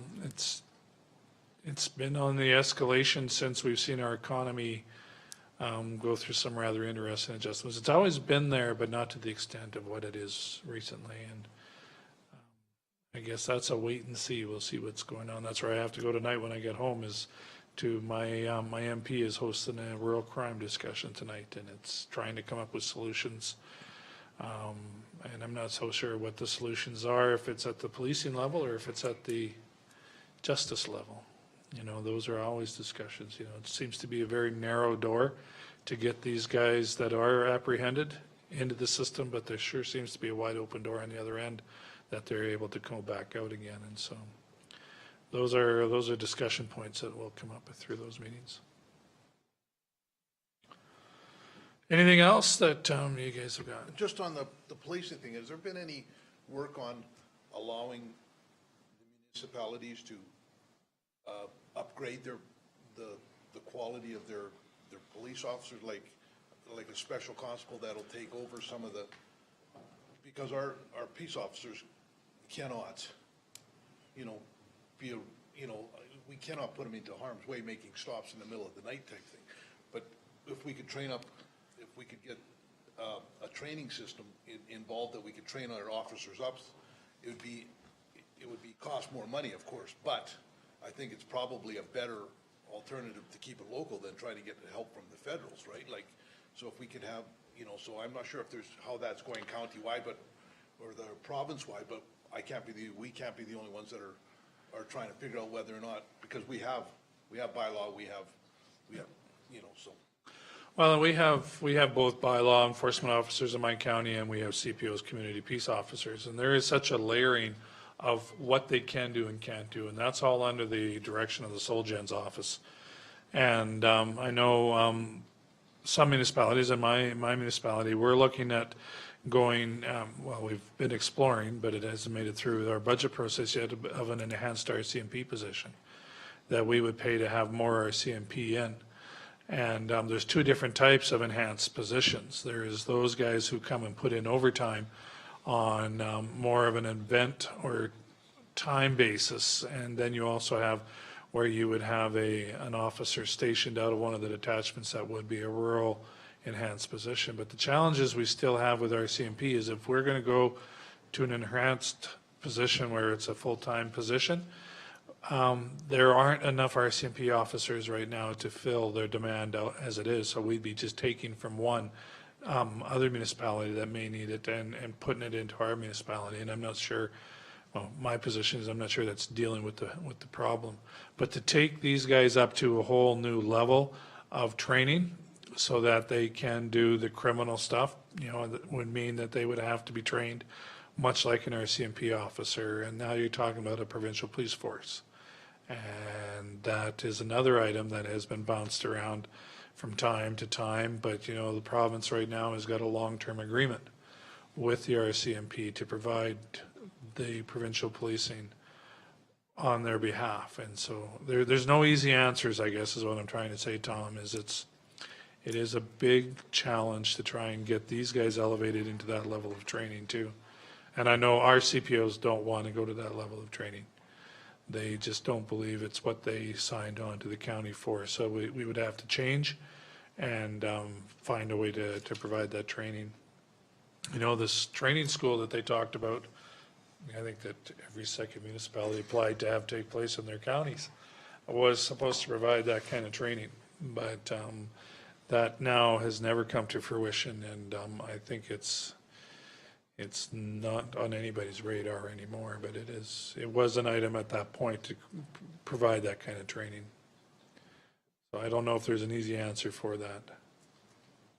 Well, should we not be looking at that, maybe lobbying back out there? I mean, we're not talking about anything that's going to happen tomorrow, but I mean, anybody that saw the writing on the wall 5 years ago when they gave the RCMP 35 years knew that it was a bad idea looking down the road. But. Yeah. And maybe, you know, it's expand the purview even of the sheriffs to begin with, because the sheriffs are, you know, they are still limited as to what they can do, because I don't believe the sheriffs are packing, are they? No. I think though the law enforcement framework, when it went through, was very clear in the process that there was going to be an escalating authorities for different levels. And they had to make a determination whether we were going to have a provincial police force or not, and they determined not. And so, so they made a determination that even, you know, what are they called? Sheriffs. They were never going to be RCMP level. So that's been determined. I don't think we can crack that door open. Same with the CPOs, because the training that you would have to require, they've signed a contract that the police force for Alberta will be RCMP. So we can't invade in that territory because we've contractually entered that the police force will be them. So I don't think there's a lot of opportunity to elevate your CPOs beyond where they're at. They were given more authority through the law enforcement framework. Before that, we had bylaw officers and special constables, and then we converted into the CPO, and there were some additional authorities that were given to them, but then they cut it off. That's where it ended. A lot of people were pushing to be able to getting drunk driving, you know, the ability to deal with that. And, you know, in fairness, that may be a discussion we may have to have now with cannabis coming in, is that maybe the ability to deal with impaired driving of all sorts might be an opportunity, but they will not let, you know, criminal guns, all that stuff, that's just not going to happen through that process. But I think there's an opening, Tom, there with this, with the issue of impaired driving, because it's going to be a new issue for us that we maybe have to look at. But as you know, there's cost to that. So why not look at wildlife officers? Putting more of them back out in the field, because we lost a lot of them a few years ago, and even their presence out there. Yeah. And they do pack, and they have the right to use them. They've got just as much authority as the RCMP do. Yeah, personal opinion. Personal opinion is I'm not so sure our problem is as much at the policing as it is in the justice system, and the fact that we've got what appears to be, like I said before, a narrow door where the police have to follow all this criteria to get them in, and then it's a wide open door on the revolving door piece. And they're out doing what they do all over again within a very short period of time. And, you know, there was one just arrested here this weekend, and 72 outstanding charges over a period of 2 years. And it's just been a continuous thing. They can't get them through the system. So let's fix the system so that they can be dealt with there. It seems to me to be where I focus a lot of my questions and comments when I go to these MP things or whatever, is we've got to fix that part of it, because otherwise there's no punitive measures. They're back on the streets before the RCMP can go home for supper type thing. And that's not, you know, these guys know the culprits or the wrongdoers by first name, because they've got to know them so well through their processes. And I feel bad for the RCMP, because you've got to get fatigued chasing down these same people time and time again. So that's my personal opinion, and not the opinion of the association at this point. But I got to be careful with that. I've been on a bit on the road trip too, and this is obviously a big issue, I think, across the board. And one of the conversations, I think, is the weakness of the court system. And so I've actually got a neighbor that's been going to the courts, and you know, the monthly courts, and watching the same people show up again and again in front of the judges. And I do think that really, from a lobbying standpoint, I think there's a real need to start to lobby that. We've had some great success in Ponoka County. We've actually got 2 enhanced positions on both ends of the county. And we've actually paid for another position that we've actually got an undercover officer. A lot of this is organized crime. And I mean, it's tied to crystal meth. It's tied to a lot of these other things going on. But these property crimes are getting extremely sophisticated. I'll just tell you one little story, because I think it's quite fascinating how sophisticated they are. A vehicle was stolen in the Sherwood Park area. Was actually resold in the Sylvan Lake area with a brand new VIN number, brand new VIN plate that was not in the system. So they're actually having they're so organized now that they're actually creating VIN numbers that aren't in the system. They're being fabricated and being sold. And so there's obviously someone on the inside. There's other things that are tied to that. But the question is that we're fighting old crime with, you know, new crime with old crime techniques that we're, and one of the things that really what our community is saying is, we need to start to kind of defend ourselves, because if you put 2 other officers out there, is that really changing the exposure? Because they're dealing with an area that's so large. I agree with you on the wildlife officers. I used to be a park ranger, but I patrolled an area the size of the city of Edmonton. So you know how I fought against poachers was people taking care of it and telling and tattling and having the public actually helping in that community policing model that started getting to know your neighbors. And in my community, that's really what's being pushed, is people are starting to say, I want to be involved. I want to start talking to my neighbors again and kind of taking care of each other, because the fact is that I'm 30 minutes away from response time. If an ambulance was attached to a police car, I would still have 30 minutes of response time. So I'm far enough away that we kind of got to take care of things. So we're taking care of each other. And when I say that, I mean that quite honestly. My neighbor's 16 years old. He got charged with armed robbery, and he held up and knocked out a police car in the whole works. I mean, it's pretty close to home for me. And you know, I know these people for years, and the kid's a dirtbag. Kid's been in and out of prison 3 times in the last 2 years. I don't know if dirtbag can go on the record, but that's my nice public term for him. But there's some realities here that we got to try to help our community. So I'm giving a talk at our neighborhood watch tonight, and we're starting a Citizens on Patrol in our area. And people said, well, you can't do Citizens on Patrol in a rural area. It's you know, it's too big. And I said, well, wait a minute. If the dirtbags know we're watching them, guess where they're going to go? Somewhere where you're not watching them. The fact is, we start taking. If you're up at 3 o'clock in the morning driving my roads, you're not coming home from work. You're up to no good if I don't know who you are, and you're definitely up to no good. Yeah. Well, I know the superintendent of K Division signed an agreement this weekend, late last week, with the Rural Crime Watch Associations of Alberta, and trying to get more Rural Crime Watch and bringing a higher profile to it, so people will kind of report back in. And there are different mechanisms out there now where Rural Crime Watch can be used, and they've got a real modern day reporting. You know, Stettler County has got one, I believe, where it's a rather modern reporting type process that you see something, you can quickly take a picture of it with your phone, and there's a data point where you can get that information in, and it goes directly to the RCMP, and it goes directly to their database, and you report back in. Parkland County, Leduc County, they've also got the same things. We got Rural Crime Watch in our area, and I think it's something that needs to be supported as long as it's Rural Crime Watch and the information's going somewhere. You know, don't just take a picture and then keep it on your kitchen table. It's got to go into their system, and then it goes to the RCMP, and that's the intent of this agreement that they inked this weekend. So, you know, encourage that and see where it goes from there, and that, at the very least, then we can do our part that way, so. But I know we had an hour, and we're right on an hour, Mr. Chairman, so Sure. I leave it in your hands for if you've got other questions or. I just have one more question about the rural crime there. When you're talking about that reporting and through technology, is there a standardized thing throughout Alberta that everybody's using or something? Because we have a rural crime watch here that's been around for a long time. And I was just at their meeting recently, and they're looking for something to do. So if there's some information out there that someone's used and it works, I'd love to have that and be able to share it with them. Well, and I think their provincial association, if they're linked to them, has got some great concepts at their disposal. And I can't quote one or the other, Scott, because I don't have that information at hand. But that would be the role of their provincial association, is find out what's out there. I know we were at a meeting, and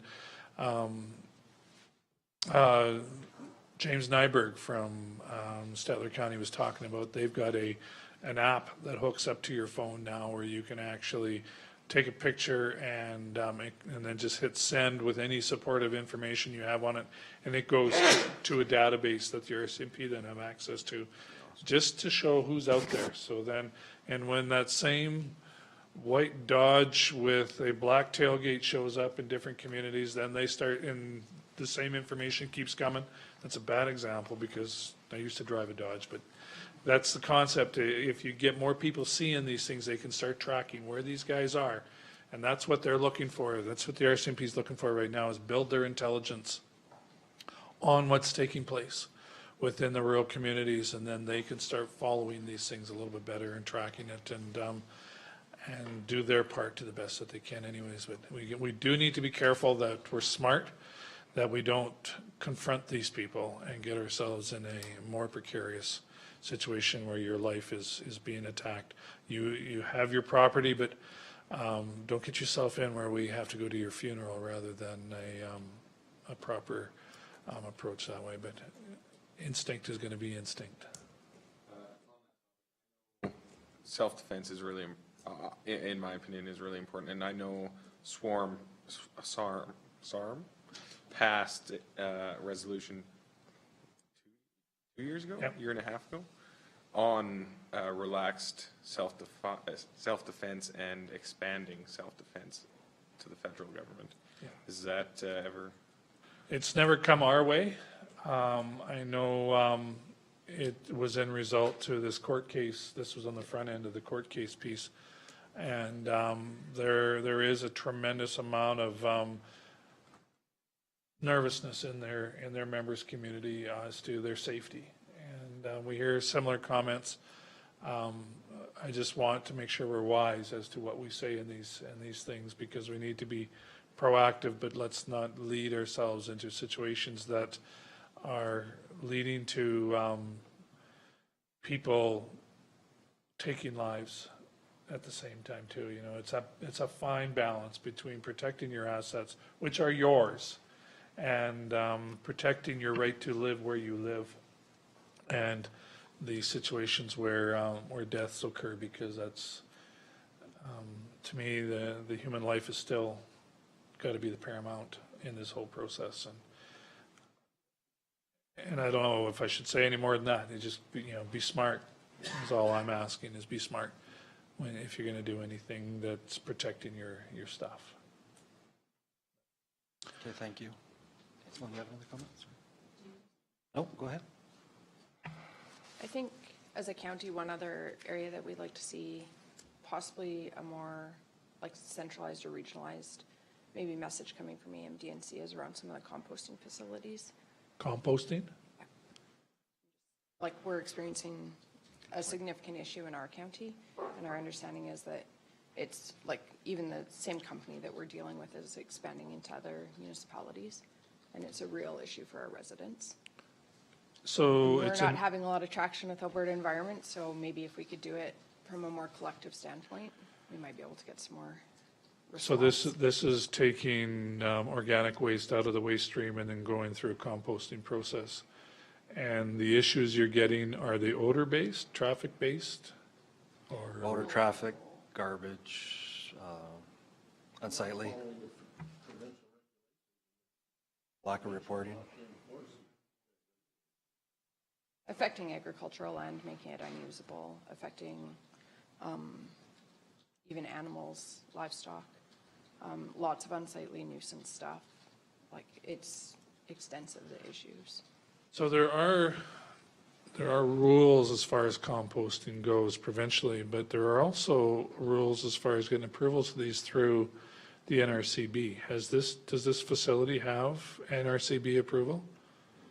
Because you're supposed Think to, that- it's I would say, how old is it, 20 years old? And it started So- very small and it got their grown. certification and it's grown in size. It's about 15 acres now. And our county to the north of us has the same issues with the same company. Now, that being said, the current company has purchased this within the last year and a half, the site. So they've kind of inherited some stuff. And they're a very well-known company. But we're trying to get a handle on all these issues and trying to get them to the table, basically, and move forward. There is a local group that is formed to deal with it on their own, nonprofit group to talk and to lobby council, I guess, too. And there's been a lot of roadblocks. I know we've had one in my county where there's a dog food plant in one of the towns, and so their byproducts were being composted on about a 3-acre site. And odor was huge because there is no control of that odor under that environment. And then the problem they are having, as much as anything, is ravens.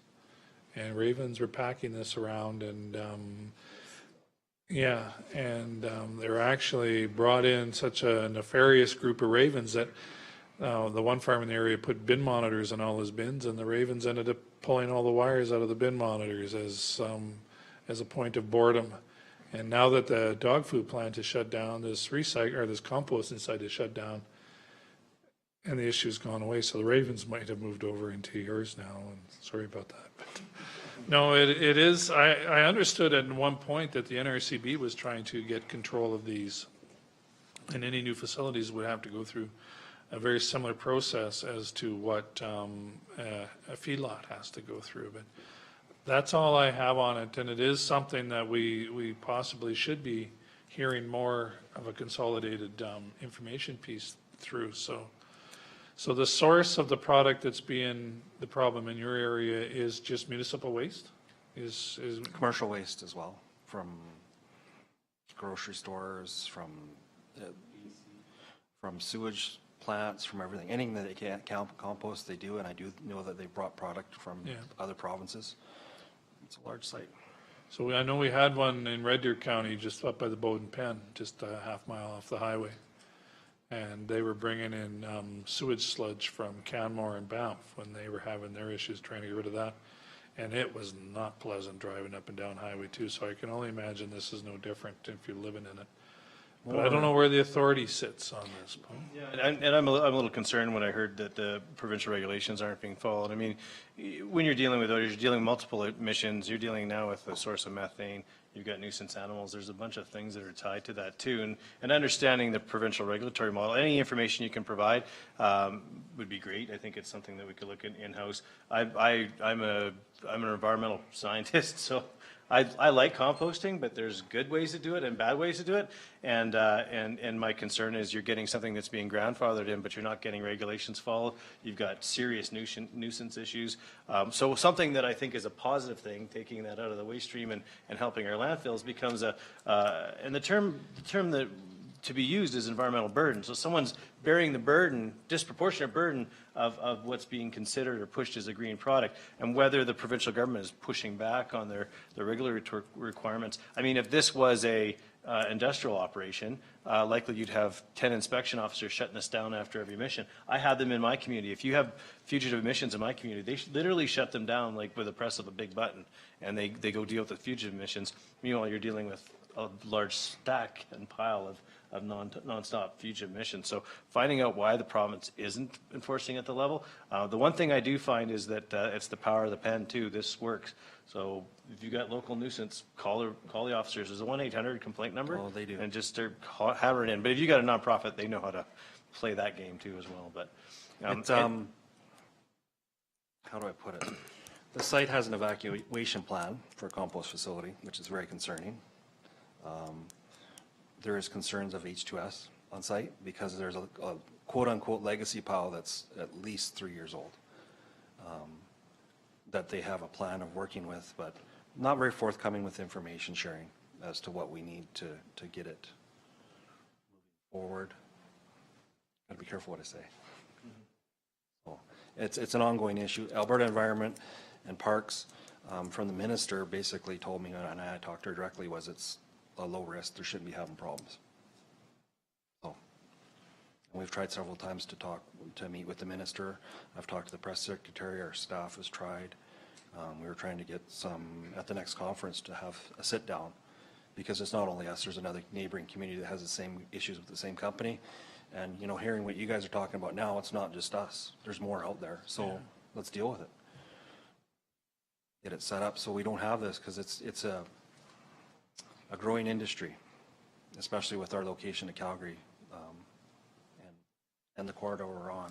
So. Well, the whole recycle, look after your community approach is saying, get the organics out of the waste stream, because they create their own methane issues if they're in a landfill. So let's put it to good use, but not at the peril of people who live in the area. So this is the first that's come forward from a member's visit that I've heard. So it may be if we can scope it to be a resolution type situation, if we can find out how big it is provincially anyways.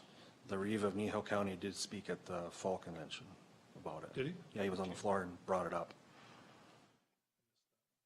Okay. Well, at the very least, a letter from you guys to us explaining to the minister and copying us would help us in that. We have a file, don't we? What we can share. Yes, Alan's It may be bigger than what we realize. I know Red Deer County shut the one down at the Bowden Pen. It was they were given time to use up the material that they had as far as byproduct, and then they shut it down, and it was dealt with. So I'm not sure why it's not being dealt with for you guys. Interesting to see how they did that. Yeah. For sure. And, a visit with Jim Wood might be a good discussion piece there to see if it was the county that shut it down or if it was penitentiary people that shut it down, or what it be. I don't have an answer for you. So. I know we work with Olds College in ours, and we end up with a byproduct that we give out to the people to enhance their gardens and stuff like that, and we have no odor issues, but it's being managed.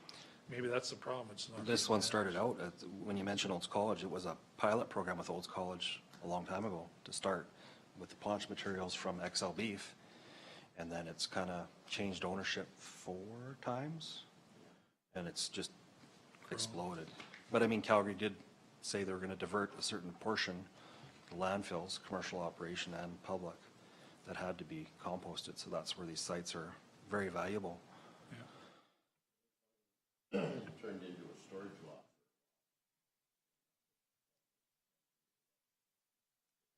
It's not, some of it's not quote unquote compost, it looks like a landfill. Yeah, their feedstock's exceeding their capacity, and then Defining what is feedstock, what is, what should be going in there, they're limited to 15,000 tons. Now, what is feedstock, what is, their document that they follow isn't really clear, and that's where the rules kind of get blended. Is drywall feedstock, is sulfur feedstock? We have these issues, and they're huge issues. They use it as their finished product.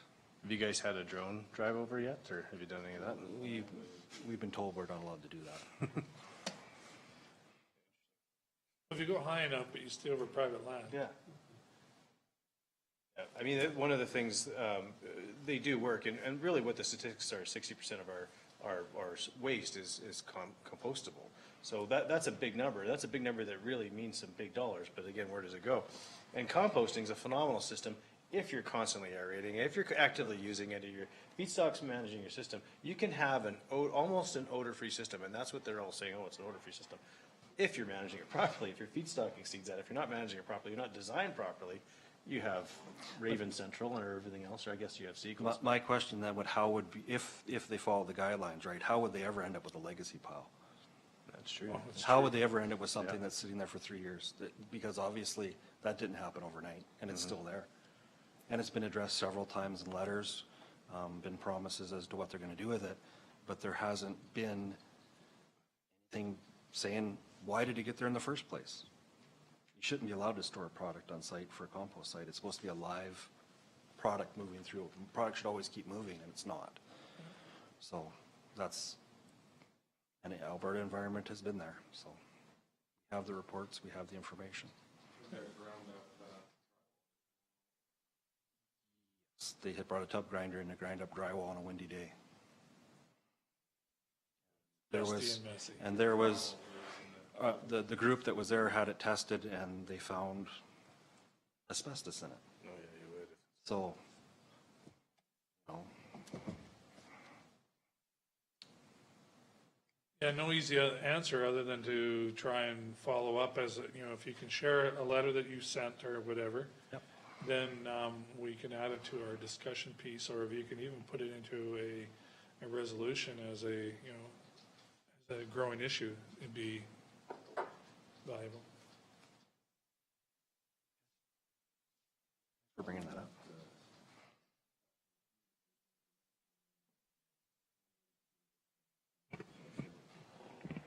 Oh, good.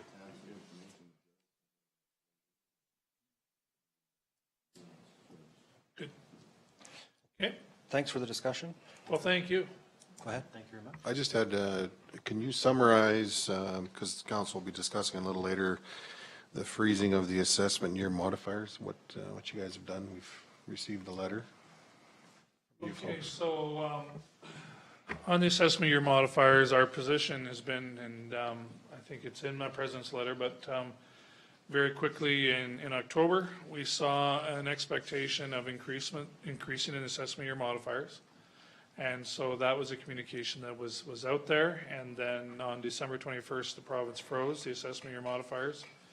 And our concerns are the fact that as over the years, things were moving forward, when we saw the modifiers start to drop in response to the economy and the cost of building pipelines, the province then said to us, this is the way the system has been working. They've been going up based on the cost of installation of pipelines or that infrastructure. Now that it's going down, you need to let them go down because it is reflective of the economy and the cost of building those. Now that we're starting to see the cost of building pipelines and those assets start to come out of the ground again, and we were seeing an increase, our position is that you should just allow that process to come forward and not interfere or not manipulate those assessment year modifiers, but by freezing them, they've hit our members significantly. I'm not sure what it works out to from your county's point of view, but there's many counties that it's in the $1 million to $2 million of taxation dollars that they're being affected by. So we're advocating to the minister that they shouldn't be playing with them. They should just allow them to flow much the way they went down, allow them to come forward. And that's been the message many of our members are sharing too now. Some of our members did not do any budgeting based on the increases that were expected. So that means they don't have to make budget changes, but some have to make significant budget changes in order to respond. So those are the local decisions that have been made at that time. I know in my county, we took a conservative approach and went with a 5% increase in the modifiers, but we're still having to now adjust our budgets accordingly. So Is there anything else, Alan, you're looking for on that? The other one, yeah, no, that's fine on that one, because we'll be having a discussion with council later today in regards to that. I guess the other one is the designated industrial property assessment contract, and if you folks have had a look at it, we were presented with a contract about 5 times. They presented it to us, it kept changing, and they've said, this is it. And yeah, there's no negotiation on this contract at all. What's your AMD&C's position in regards to the designated industrial property contract, or if you guys taken a look at it at all? Did you want to go on this one first? Yeah, so there are 2 committees involved with this process in making the conversion to the province taking over this. One is sort of a technical level, all the assessors, the Alberta Assessors Association, everyone's at that table. And there's another issue on that one, which I'll talk about in a second. And the other one was more senior level, where they invited us and 3 CAOs. So we have Rob Kuhn, Luc Mercier, Rob Kuhn from Strathcona County, CAO, Luc Mercier, CEO for Woodlands County. He also was an assessor before he was a CEO. And the last one is Tyler, I can't remember Tyler's last name, from Provost. Lawrosson, yeah. And so you have from quiet to aggressive on that committee, and I'll say no more than that. I got invited after they didn't invite me to the table until after they issued the first hybrid agreement, and they just sent it out and sent it out for municipalities to consider. It went through 4 rewrites with these gentlemen, and they got to the point where they thought it was as good as they thought they could get it. And I do know that Rob Kuhn indicated that their legal counsel went through it. So that's the level of review. We kind of got knowledgeable about it as it got sent out. So that's my understanding on that one. The issue there, it really is, they're taking over responsibility. So you have an opportunity to continue. I mean, this is more an issue for municipalities with their employment of their current assessors, so job security and that sort of stuff, that you either enter a hybrid and just continue on under the current arrangement, and then one gets to see how it all looks like. You know, I think there's 3-year terms, if I'm not wrong, to determine what happens in the end, so that there's not an employee issue and a job issue. The other option clearly is let the province worry about that, and then you deal with your staffing accordingly. Obviously, there'd be a reduction of work in the long run as that occurs.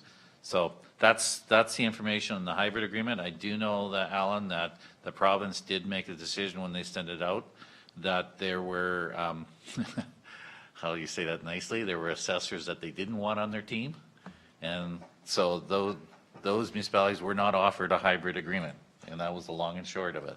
So if you got one offered, it must mean they think highly of your assessor. That's all I can say, because others, they didn't, sort of thing. So not everyone got a hybrid agreement, and I don't know who was on or not on that list. We weren't privy to that. Secondly, on that note, when it comes to DIP, and they don't like the term DIP anymore, they like CIA, Centralized Industrial Assessment. Started out as DIP, now it's CIA. We got contacted by the Assessors Association that sit on the technical committee, and they have this committee had industry sitting at the table, so much so that they outnumbered the assessment community on it. And the province was rewriting what's called the handbook or the guide for determining the value of a industrialized property. And they're coming out with a draft, and we're going to give them 10 days or 2 weeks to make a turnaround on accepting it. And of course, industry was rubbing their hands back and forth, now all their lawyers and engineers at the table. So we helped out the Alberta Assessors Association, gave them some funding to get the engineering and the legal support they need on this review. So that's the other piece that you might hear about, Alan, is that's in play. And I know that, I don't think the draft's come out, but we've worked with the AAA to give them some dollars to help them do that. So as to the agreement, I think there's concerns. We were just up at the Northern District meeting here 2 weeks ago, or a week and a half ago. And there was great concerns at the time about the agreement of giving your rights away and the whole bit, but it really is a contractual arrangement. And I guess the way the province looks at it, if you don't want to enter a hybrid, the other option is they're going to take it over. So it's kind of a tough negotiating stance because there is no requirement for them to hire you to provide those services. It'd be nice for consistency that you've got that time to sort of work with your assessment staff and figure out really what the change in workloads would be, sort of thing, and that's what it's intended to be. Because I think in the bigger part, the province isn't ready to go hire a bunch of staff themselves, you know, who, for those that don't enter a hybrid agreement, they got to insert assessors somewhere, located from who knows where, to go provide services there. This way, they already had an office, obviously, located in the municipality that could sort of facilitate that. So I appreciate the update. I just wanted to, on behalf of our municipality, I guess, advise AMDNC that we've seen issues with the linear assessment and other aspects. We did a project about 1.5 years ago where we took the assessment roll and mapped it. It came to light pretty quick that the province is missing a lot of infrastructure within our municipality. And we've discussed that with the province. Hence, with the designated industrial property not being involved in, at least initially, we're concerned that we may see a lot of the assets that are out there go astray, so to speak, go missing on the assessment roll. So that's one of our concerns. We don't have a concern with the province doing the project. We know they can't. They don't have the assessors. And you're right, our assessor is obviously highly valued, or we wouldn't have been offered a contract. I understand that. So it's something that I think maybe it would warrant some further investigation, maybe by the association, just to see how many of this infrastructure is being missed by the province, misrepresented by industry and missed by the province in their investigation. Just a comment. So. We're aware. We used to have Carolyn Colababa on our board, and who is now the Reeve of Northern Sunrise County, and I think they must have come forward with about 6 to 8 resolutions, all related on issues around industrial assessment, and there's a lot that are really of the belief that they need to use the local assessors to identify these missed properties.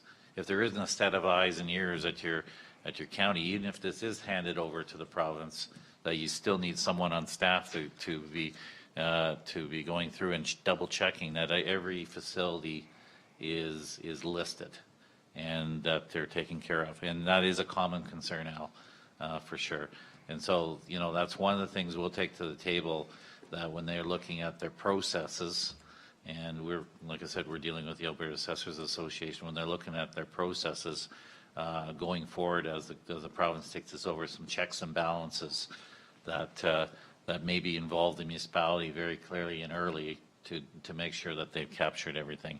Not at the last minute when it's too late to go make an assessment anyway, but enough time that you can say, hey, you've missed a whole bunch, and that they can get out there in the field and do a proper assessment.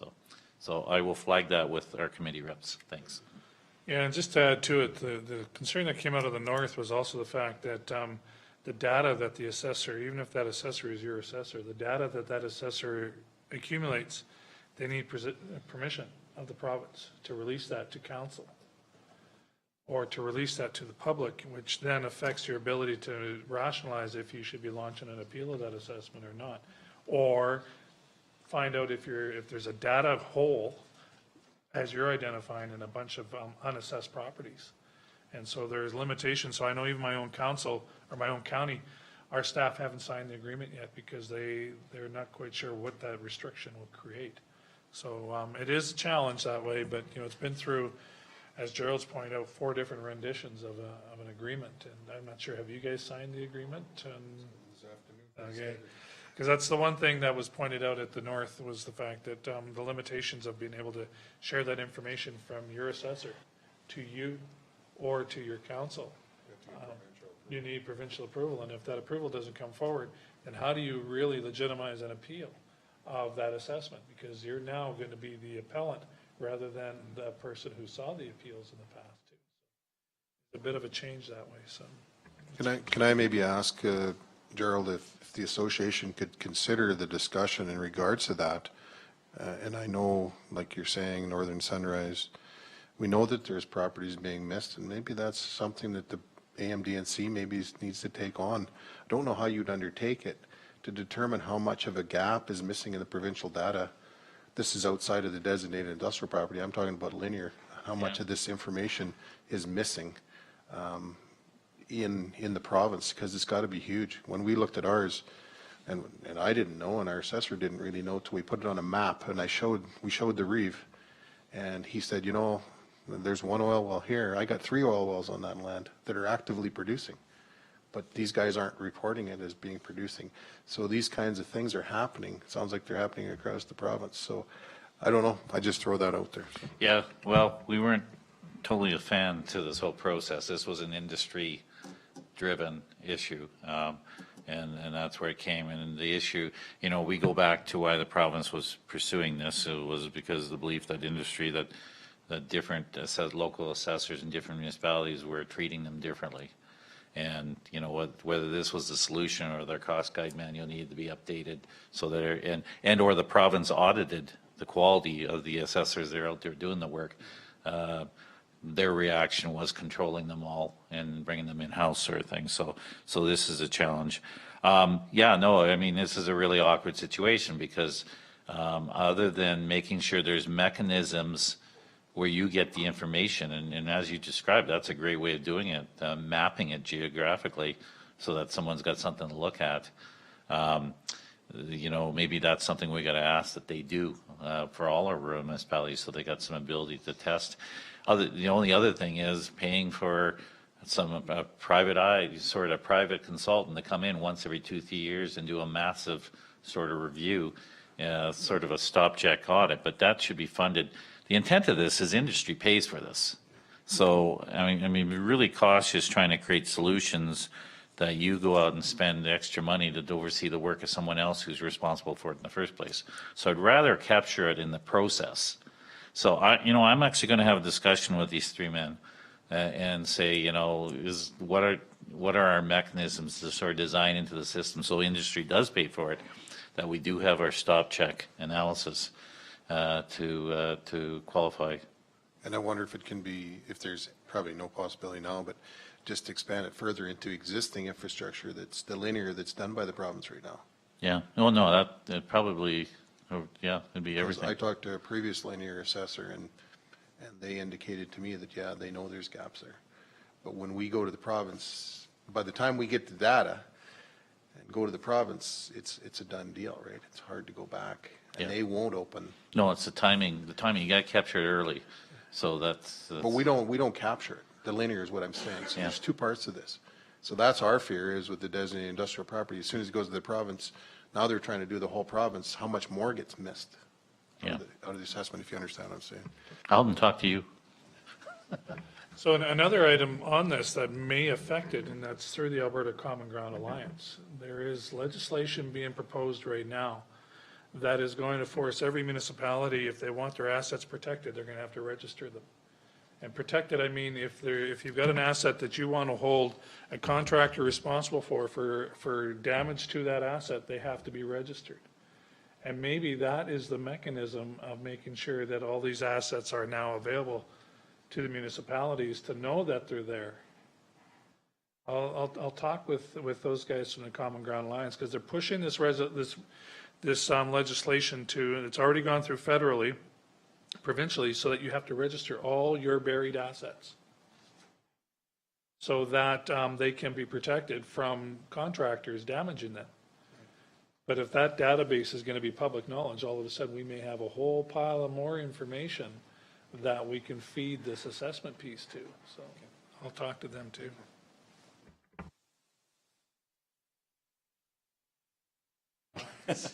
Any other questions from anybody else?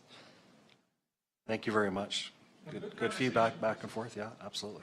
Yeah, no, thank you for that. And, you know, the composting issue is one that's kind of in different places. It's good to hear that, it's not good to hear that you're having an issue with it, but it's good to understand that it is an issue that's out there.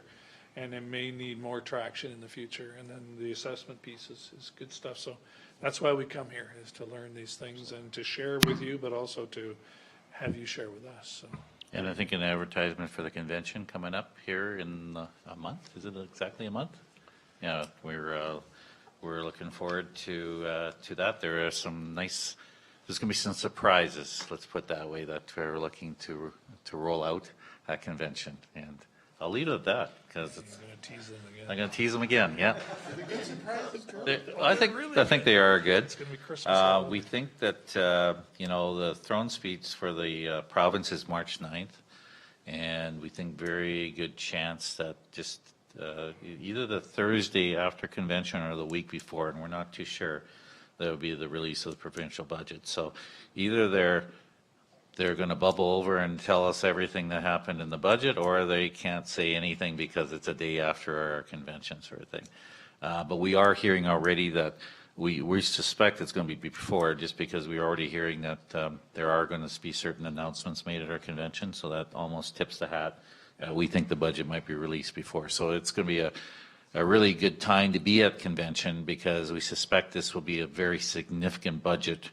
And, you know, obviously they got some issues. This is the budget before election, and this is the budget where they have some financial issues. So stay tuned, I guess. We'll see where this goes. It's the austerity budget. Yeah. They were public at the Alberta Ag Society's convention here 2 weeks ago, that they are going to be announcing at the AMDNC convention how they're going to be funding ag societies and ag service boards. So that's what's given us a little bit of a, you know, the budget's wrapped right around the time of our convention. So it is going to be interesting. And I will share with you is anytime you guys see us at conventions, tap us on the shoulder if you wish. The only way I get to know you, get to know your names, is if we have face-to-face conversations too. So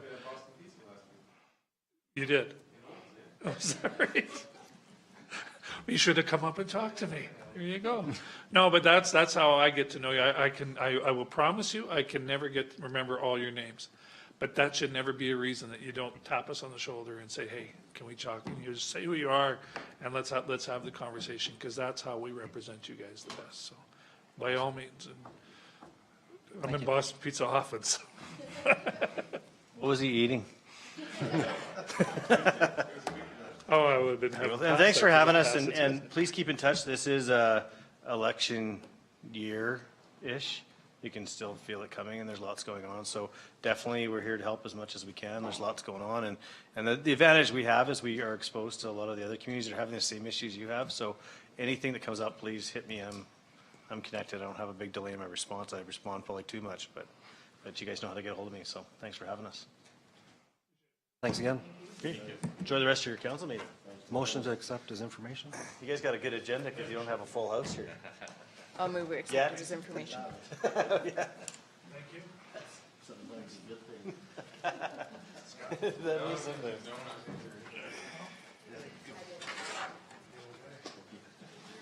All in favor? All in favor, yes. We'll take a 10-minute recess. Please and thank you.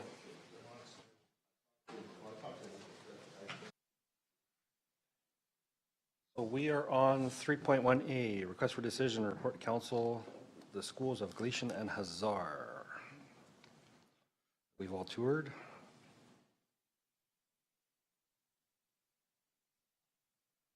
So we're looking for how we proceed.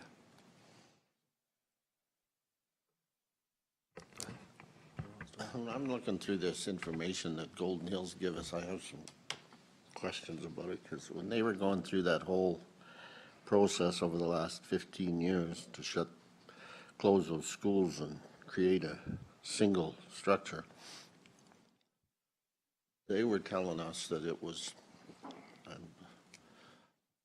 I can't remember Standard and Rockyford and Gleason, but I know Hazar, they were telling us it was $110,000 a year to keep the doors open in that school.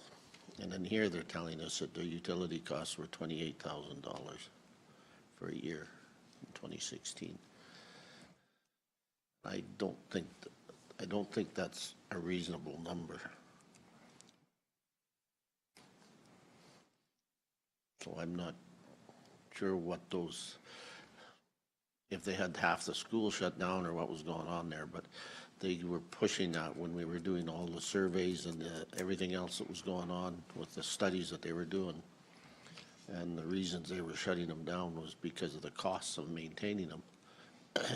And I'm sure that the standard in Rocky Ford, I think we're in that 200,000, 160,000, 150,000 a year to keep the doors open.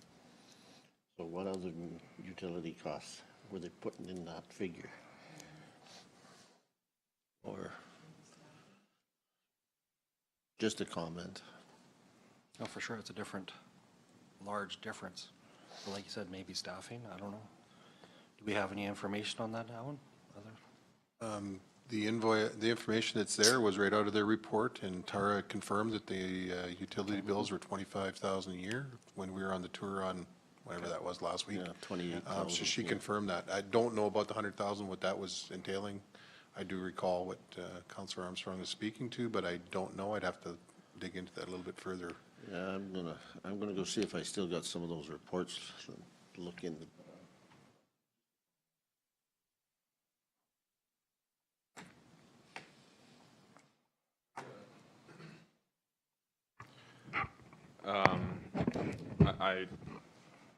I believe, I mean, I thought it was it's going to be very costly to take over these schools.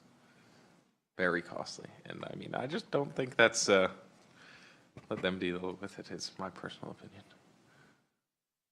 But I also understand as a community member in Gleason, I don't want the wrong people getting a hold of the building. My other comment on that was, I would like to see something from Golden Hills, stating that if we don't take them over, what is their intent? Because the communities were told at one time that once this happened, and same thing in these reports, that once these schools were emptied, they would be, if the municipalities didn't want them back, they would be dismantled, taken down, cleaned up, whatever, and then it's just bare land. So if that's what they're intending on doing, that's fine, but if their intent is to try and sell them to somebody for $50 or $100 or $1 or whatever it is, I would have, I don't know, have a little bit of an issue with it. And I know there are companies out there that will go in there and tear that out and take out anything that's recyclable and use it. Sometimes it takes them up to a year to completely go through the building and dismantle it, but some of the buildings, when they go through them, they're using 85% of the material gets recycled back out into the system somewhere.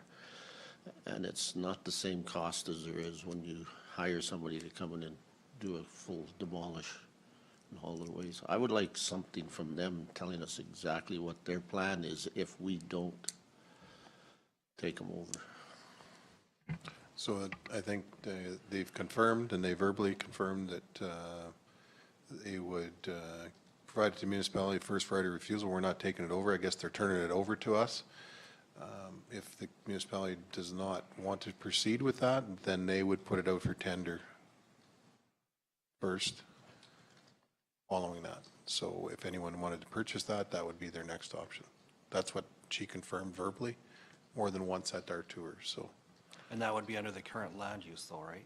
That's the only way they could sell it is under the current land. That's correct, or Yeah. they have to come to you guys for rezoning. So we have that as well.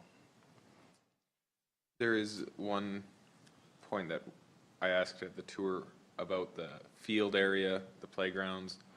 Where does that go? Because those are big areas in the community that I don't want to see go to a private owner because you don't know what they're going to do with that. They could, I mean, at Gleason, if that was 3 feet tall grass, brome grass, and the fire hit that, there goes the arena. So, I mean, you got to make sure that if these go, I mean, I'd rather see the track. You got 2 good baseball diamonds there and good equipment at Hazard. I mean, and a track there. I said if there is a track there, isn't I think before we make any decisions, I'd like to go with the RFD and accept the RFD as information and set up some community focus group discussions in both Gleason and Hazard. And then we can look at what the feasibility is, look at what the community interest is, what the ideas are. And I think we need that before we even really continue this conversation. I realize it's going to be expensive, but like clearly there's some consequences if we don't take on that expense as well. So I'd like to talk to our communities. If we took them over, they would, well, we just assume, well, whatever, same thing. Assumed ownership of the land and the building, right? That's what they're talking about, at no cost. The cost would be what we had to, no, but the cost to us would be what happened with the building. Before we go to these community meetings and talk to the residents about what they want, I think it would be a good idea for us to get a very firm quote on what it would cost to dismantle either as a recycle project for some industry, and there are, I was looking them up the other day on the internet, there are a few of them, or just to tear it down, haul it to the landfill and pay the cost of the tonnage at the landfill.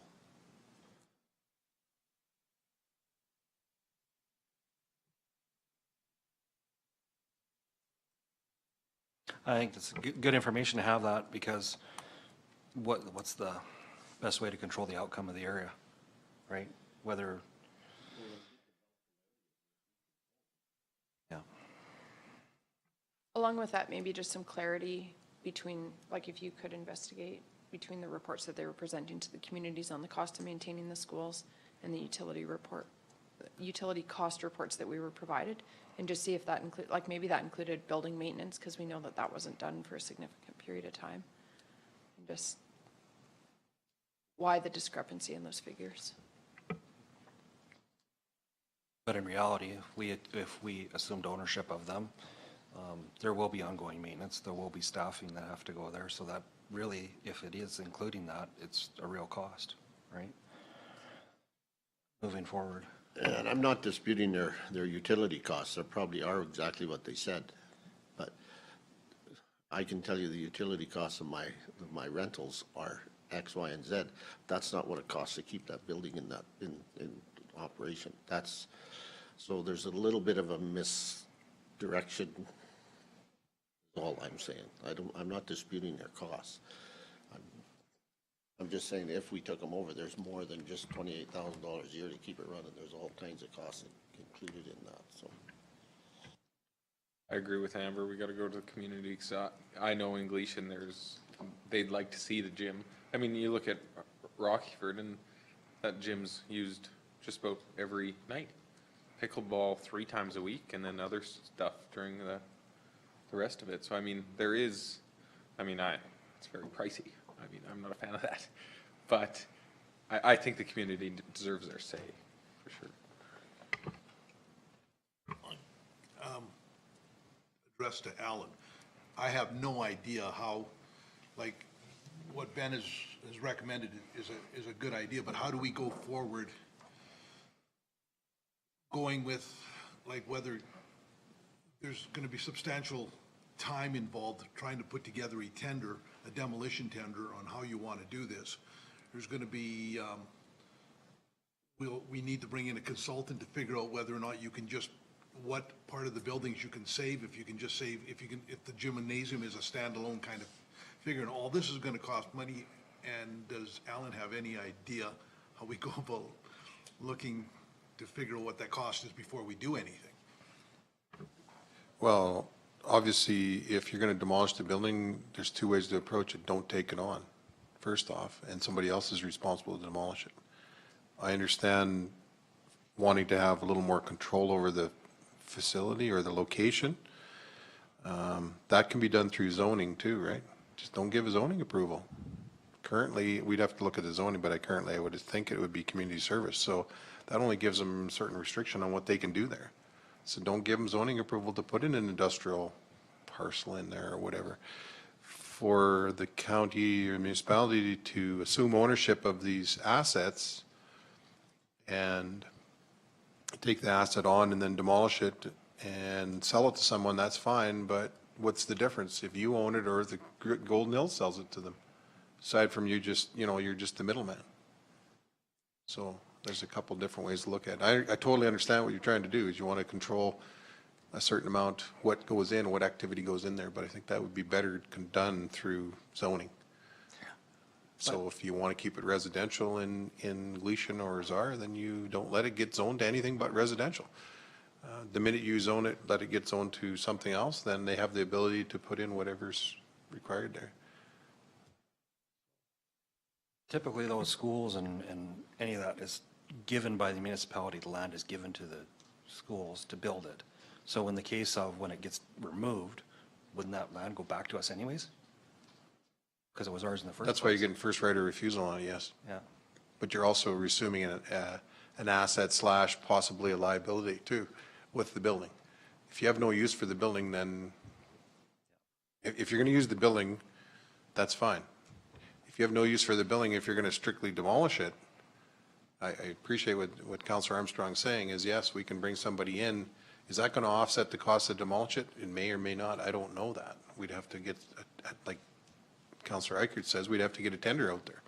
We don't own the buildings, so we can't tender on a property that we don't own.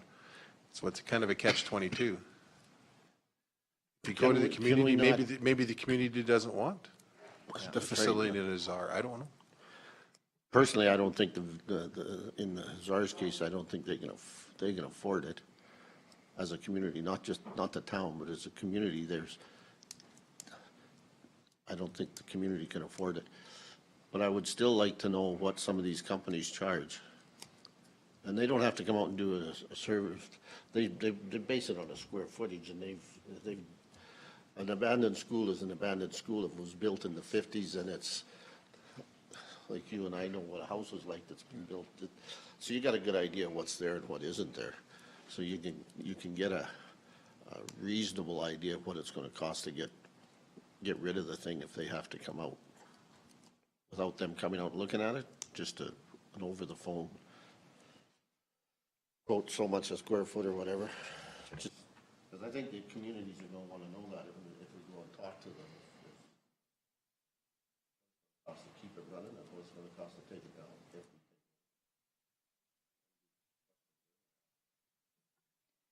So if Golden Hills takes down the school, who owns the land after that? What would Golden Hills do with the land? Would they keep it? They indicated what they would do first would be offer to the county. If county didn't take with that offer, then they would put it out for tender as is. If no one took that offer, then they would demolish the property or demolish the building or facilities on it and then sell it as bare land or try to sell it as bare land. That's kind of their process, the way I understand it. I can certainly have Golden Hills come in and speak to that, but that's what I understand, yeah. And that $200,000 thing that we heard about, they had in a budget for it. I asked, and that was not the case. There was no money set aside for demolition that I had heard, so, in their budget. Just deal with it as it came. I think we should have a motion to, if we want to do information and have the 2 community meetings, have that motion, figure out where and when, and I so move. Amber moves. All in favor of Could, option before go we ahead. accept that, could I just put a friendly amendment in there that we get as much information as we can prior to that meeting, those meetings on demolition and restoration outside of what Golden Hills has got? Just some estimates without spending. Yeah, certainly no problem on the demolition. Restoration to what? What do you want to restore?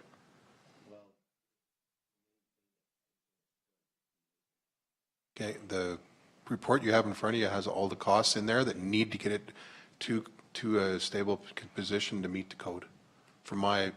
So that's all right in that report so far. It's up to you folks. My thought would we just do focus groups. What does the community think they want to use that facility for? Like a gymnasium, workout area, those kinds of things. Because without that, it's pretty hard to do an estimate of what needs to be done there, right? Could we also get a friendly amendment,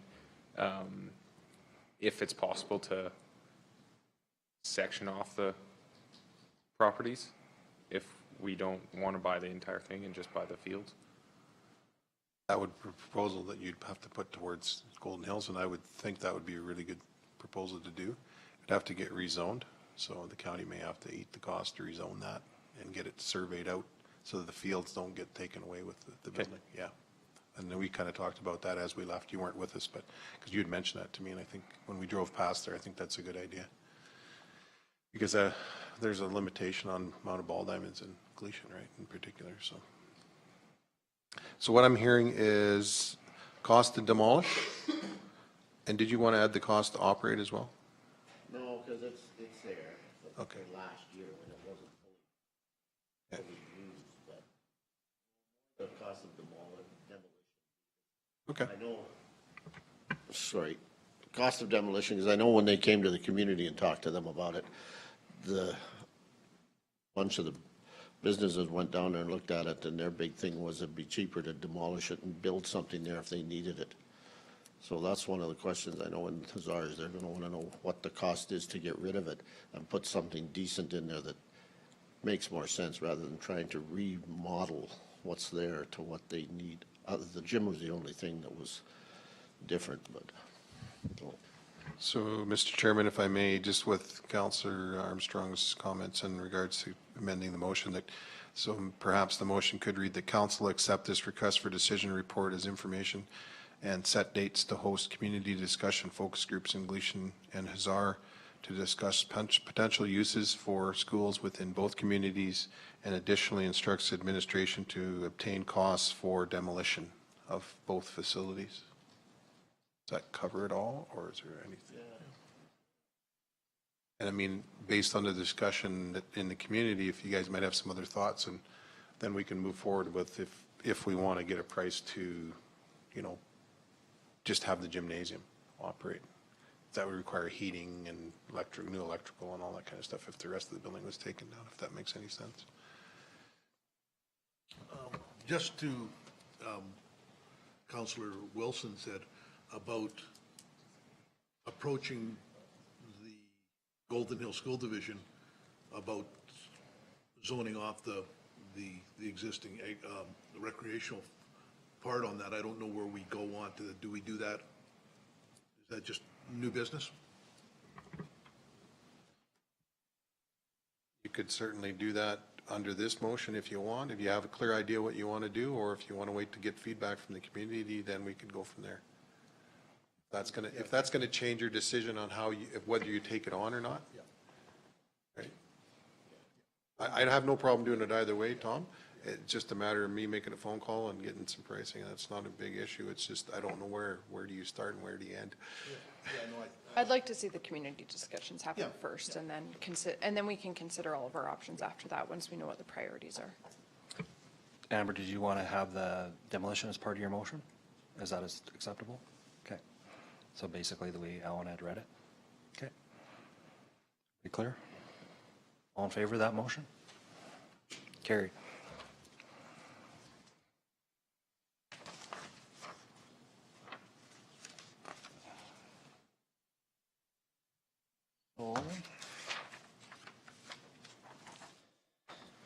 On new business, 3.2A, request for decision, landowner request for waiver of road closure and redesignation fees.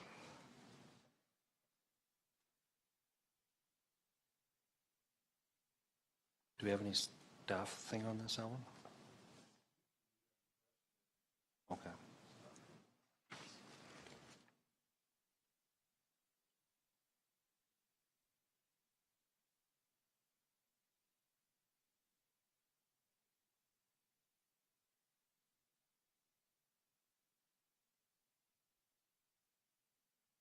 Which division is this in?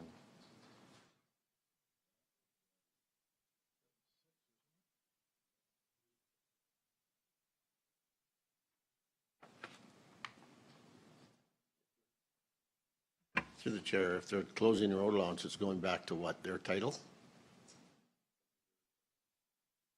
They just want us to give it to them.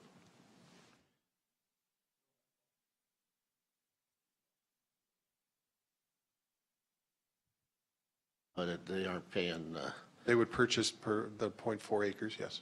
yeah, but they're not paying current land prices, market value land prices, if they put it back to title, are they? They would be paying current land prices, yeah. So if it's, Assessed value, I don't know what the assessed value, it's not, it's marginal land at best out there. yeah, well, I've seen some marginal land that we've had to pay for, that cost us a lot more than it was worth to put it back to somebody's title. You would pay what the appraised value is worth, yeah. So,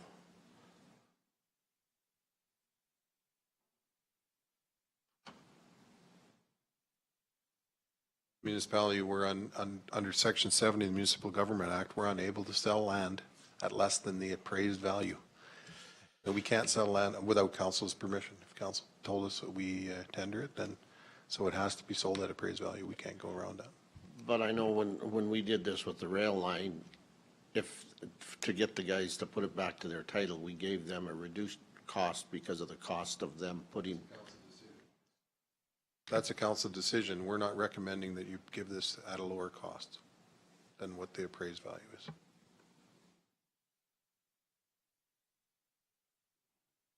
This is just for the application fee, correct? Yeah. So, The total fee would be $2,000.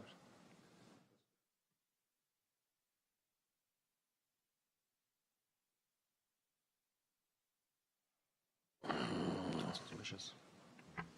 I'll move that Wheatland County Council deny a request to waive an application fee for a road closure and redesignation within Northeast 2027-21-4 based on information and with the conditions as presented in the RFD. All in favor of Amber's motion? Carried.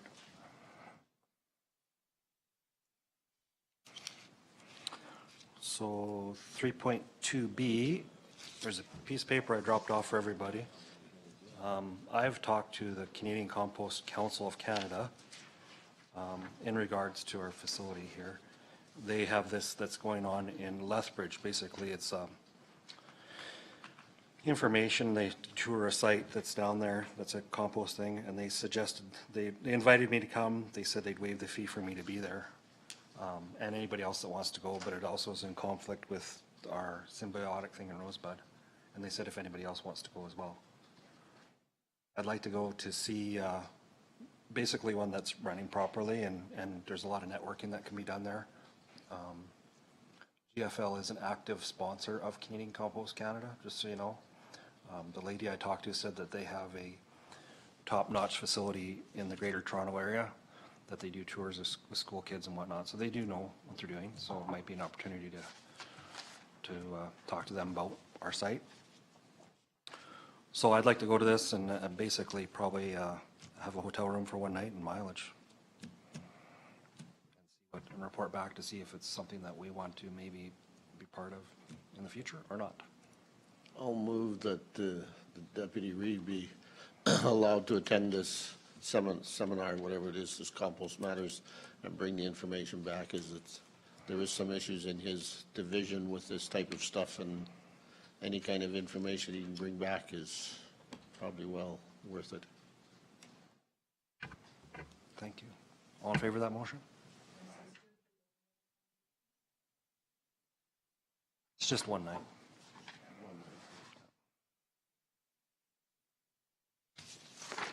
Thank you. And then 3.2C, the dark fiber internet. So, Mr. Chairman, I apologize for, this information just came to me on, final information just came to me on February 16th, so I wasn't able to put together a request for decision on this, but simply there is a dark fiber opportunity for Wheatland County. All the group is looking for right now is continued interest in Wheatland County participating in the discussions on this, not purchasing of a line yet. So all we'd ask is council to consider a motion that Wheatland County Administration and council continue to participate in the discussions on the dark fiber opportunity with other municipalities in the region. If I can just add to that through the chair. I attended that Zayo dark fiber opportunity on February 12th in Brooks, and they are looking for municipalities to commit, and they're looking for, I know you guys have been, this has been going on for a long time, but they're requesting a fairly firm commitment. And obviously I expressed that we can't commit to like basically a contract that we don't know the terms of. So basically how this opportunity would work is it's like there's economies of scale. So they're hoping to have about 20 municipalities that would participate. For the urban municipalities, it definitely makes sense. There's some business opportunities, some revenue generating opportunities for them with this dark fiber. For rural municipalities, like for us, it's a little bit more complicated, and I don't even know, like I need some more information before I would even know where I would fall on my opinion on it. But there are some gentlemen that indicated that they would be willing to come and present to council just some of the information that I was presented at that meeting so that we can make a more informed decision. And Mayor Morishito from Brooks has indicated that he would come. They're really spearheading it. Brooks is really interested, and the County of Newell is committed to supporting that.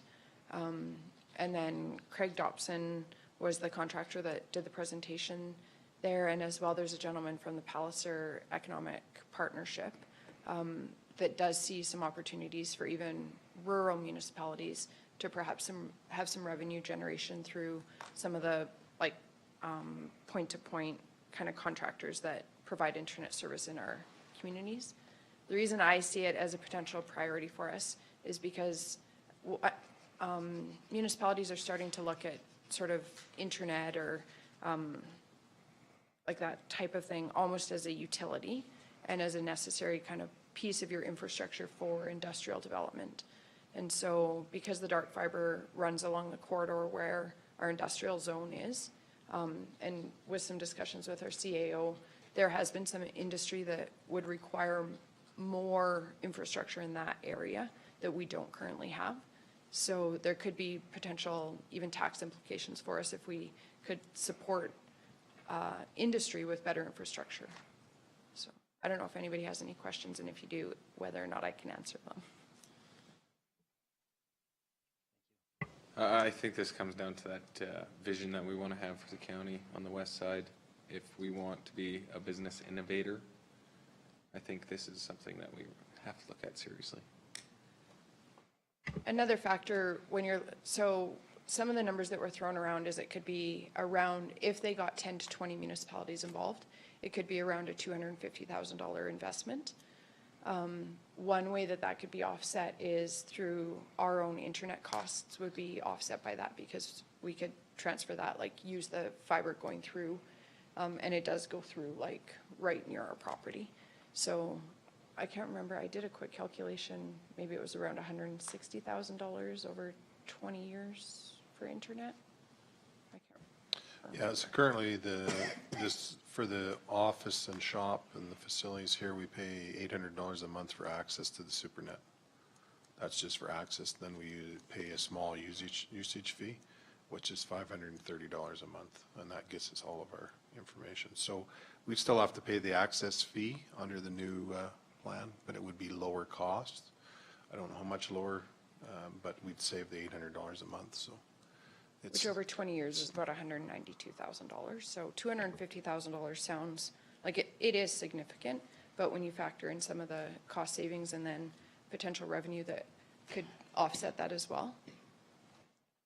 So I guess what I would request is that if we could have a presentation at our March council meeting, just with some more background information so that council feels comfortable making a decision on whether we would support this or not. They do need a fairly firm level of support just so that they can do some better models for what the cost will look like.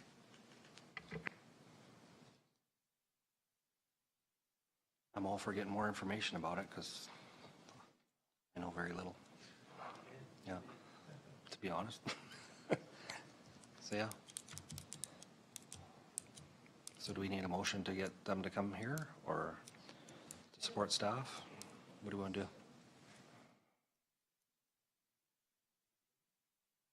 I'll set the appointment up for March 6th. I did talk to the mayor from Brooks on Friday, and he would confirm that he would come to attend and provide some more information. And we'll touch base with Craig Dobson to see if he's available as well. Yep. Great. That's all you need, Alan, on that? Okay. So on 3.2D, ICF and IDP workshop. So there is an opportunity workshop, information came out on Friday throughout the province. So, and this is geared towards mainly the Reeve and Deputy Reeve and CAOs. So March 16th and March 8th are two opportunities if you're available. But I guess you may want a council motion to allow you to attend these for mileage. So March 16th and March 8th? Yeah, those are the two closest. There is one on the 18th, the 14th, which is in Lethbridge, but the other two are closer, so. Any of those dates work for you? They're all day from 10 a.m. till 3 p.m. Where are they at? The MDF foothills, so High River on March 8th, Lethbridge County on March 14th, and Newell County and Brooks on March 16th. I'll have to look and see what I can get to. Pardon? I'll have to look and see what I can get to. So a motion for the Reeve and Deputy Reeve to attend these would be in order. I'll move. Jason moves. All in favor?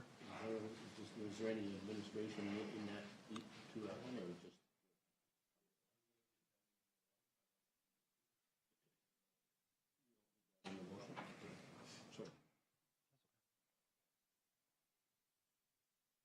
Yeah, I'll look at that at lunchtime, see what I can make. Okay. And then we'll, oh, sorry. All in favor? Carried. Thank you. So we'll do the correspondence. 4.1.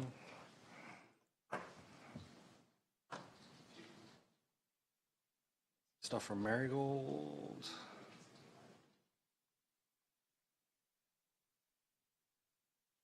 Biotic, the pilot project.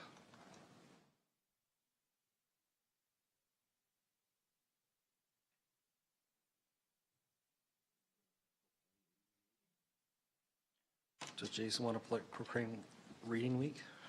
Do you want to proclaim Reading Week? Amber?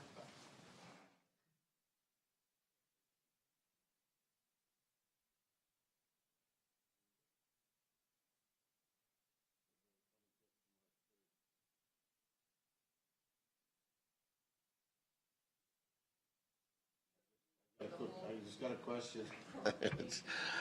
I'm being an ass again, but if, after that, do we have to have permission to read? You asked that last year. Yeah, I know, I ask every year. Just a motion to support would be fine, I'm sure. I would like to, with the attached proclamation, declare February 25th to March 3rd, the Freedom to Read Week. In Wheatland County? All in favor of that motion? Carried.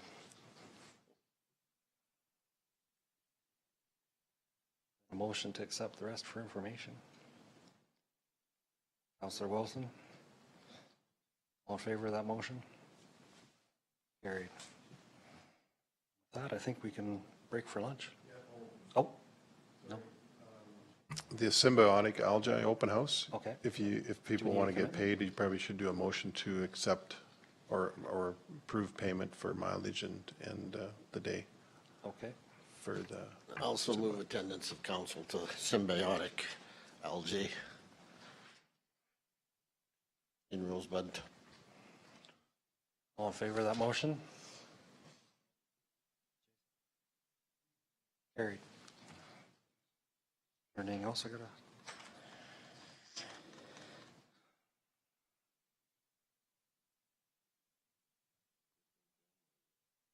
Camera. We'll break for lunch, and then cameras right after lunch, correct? Yes.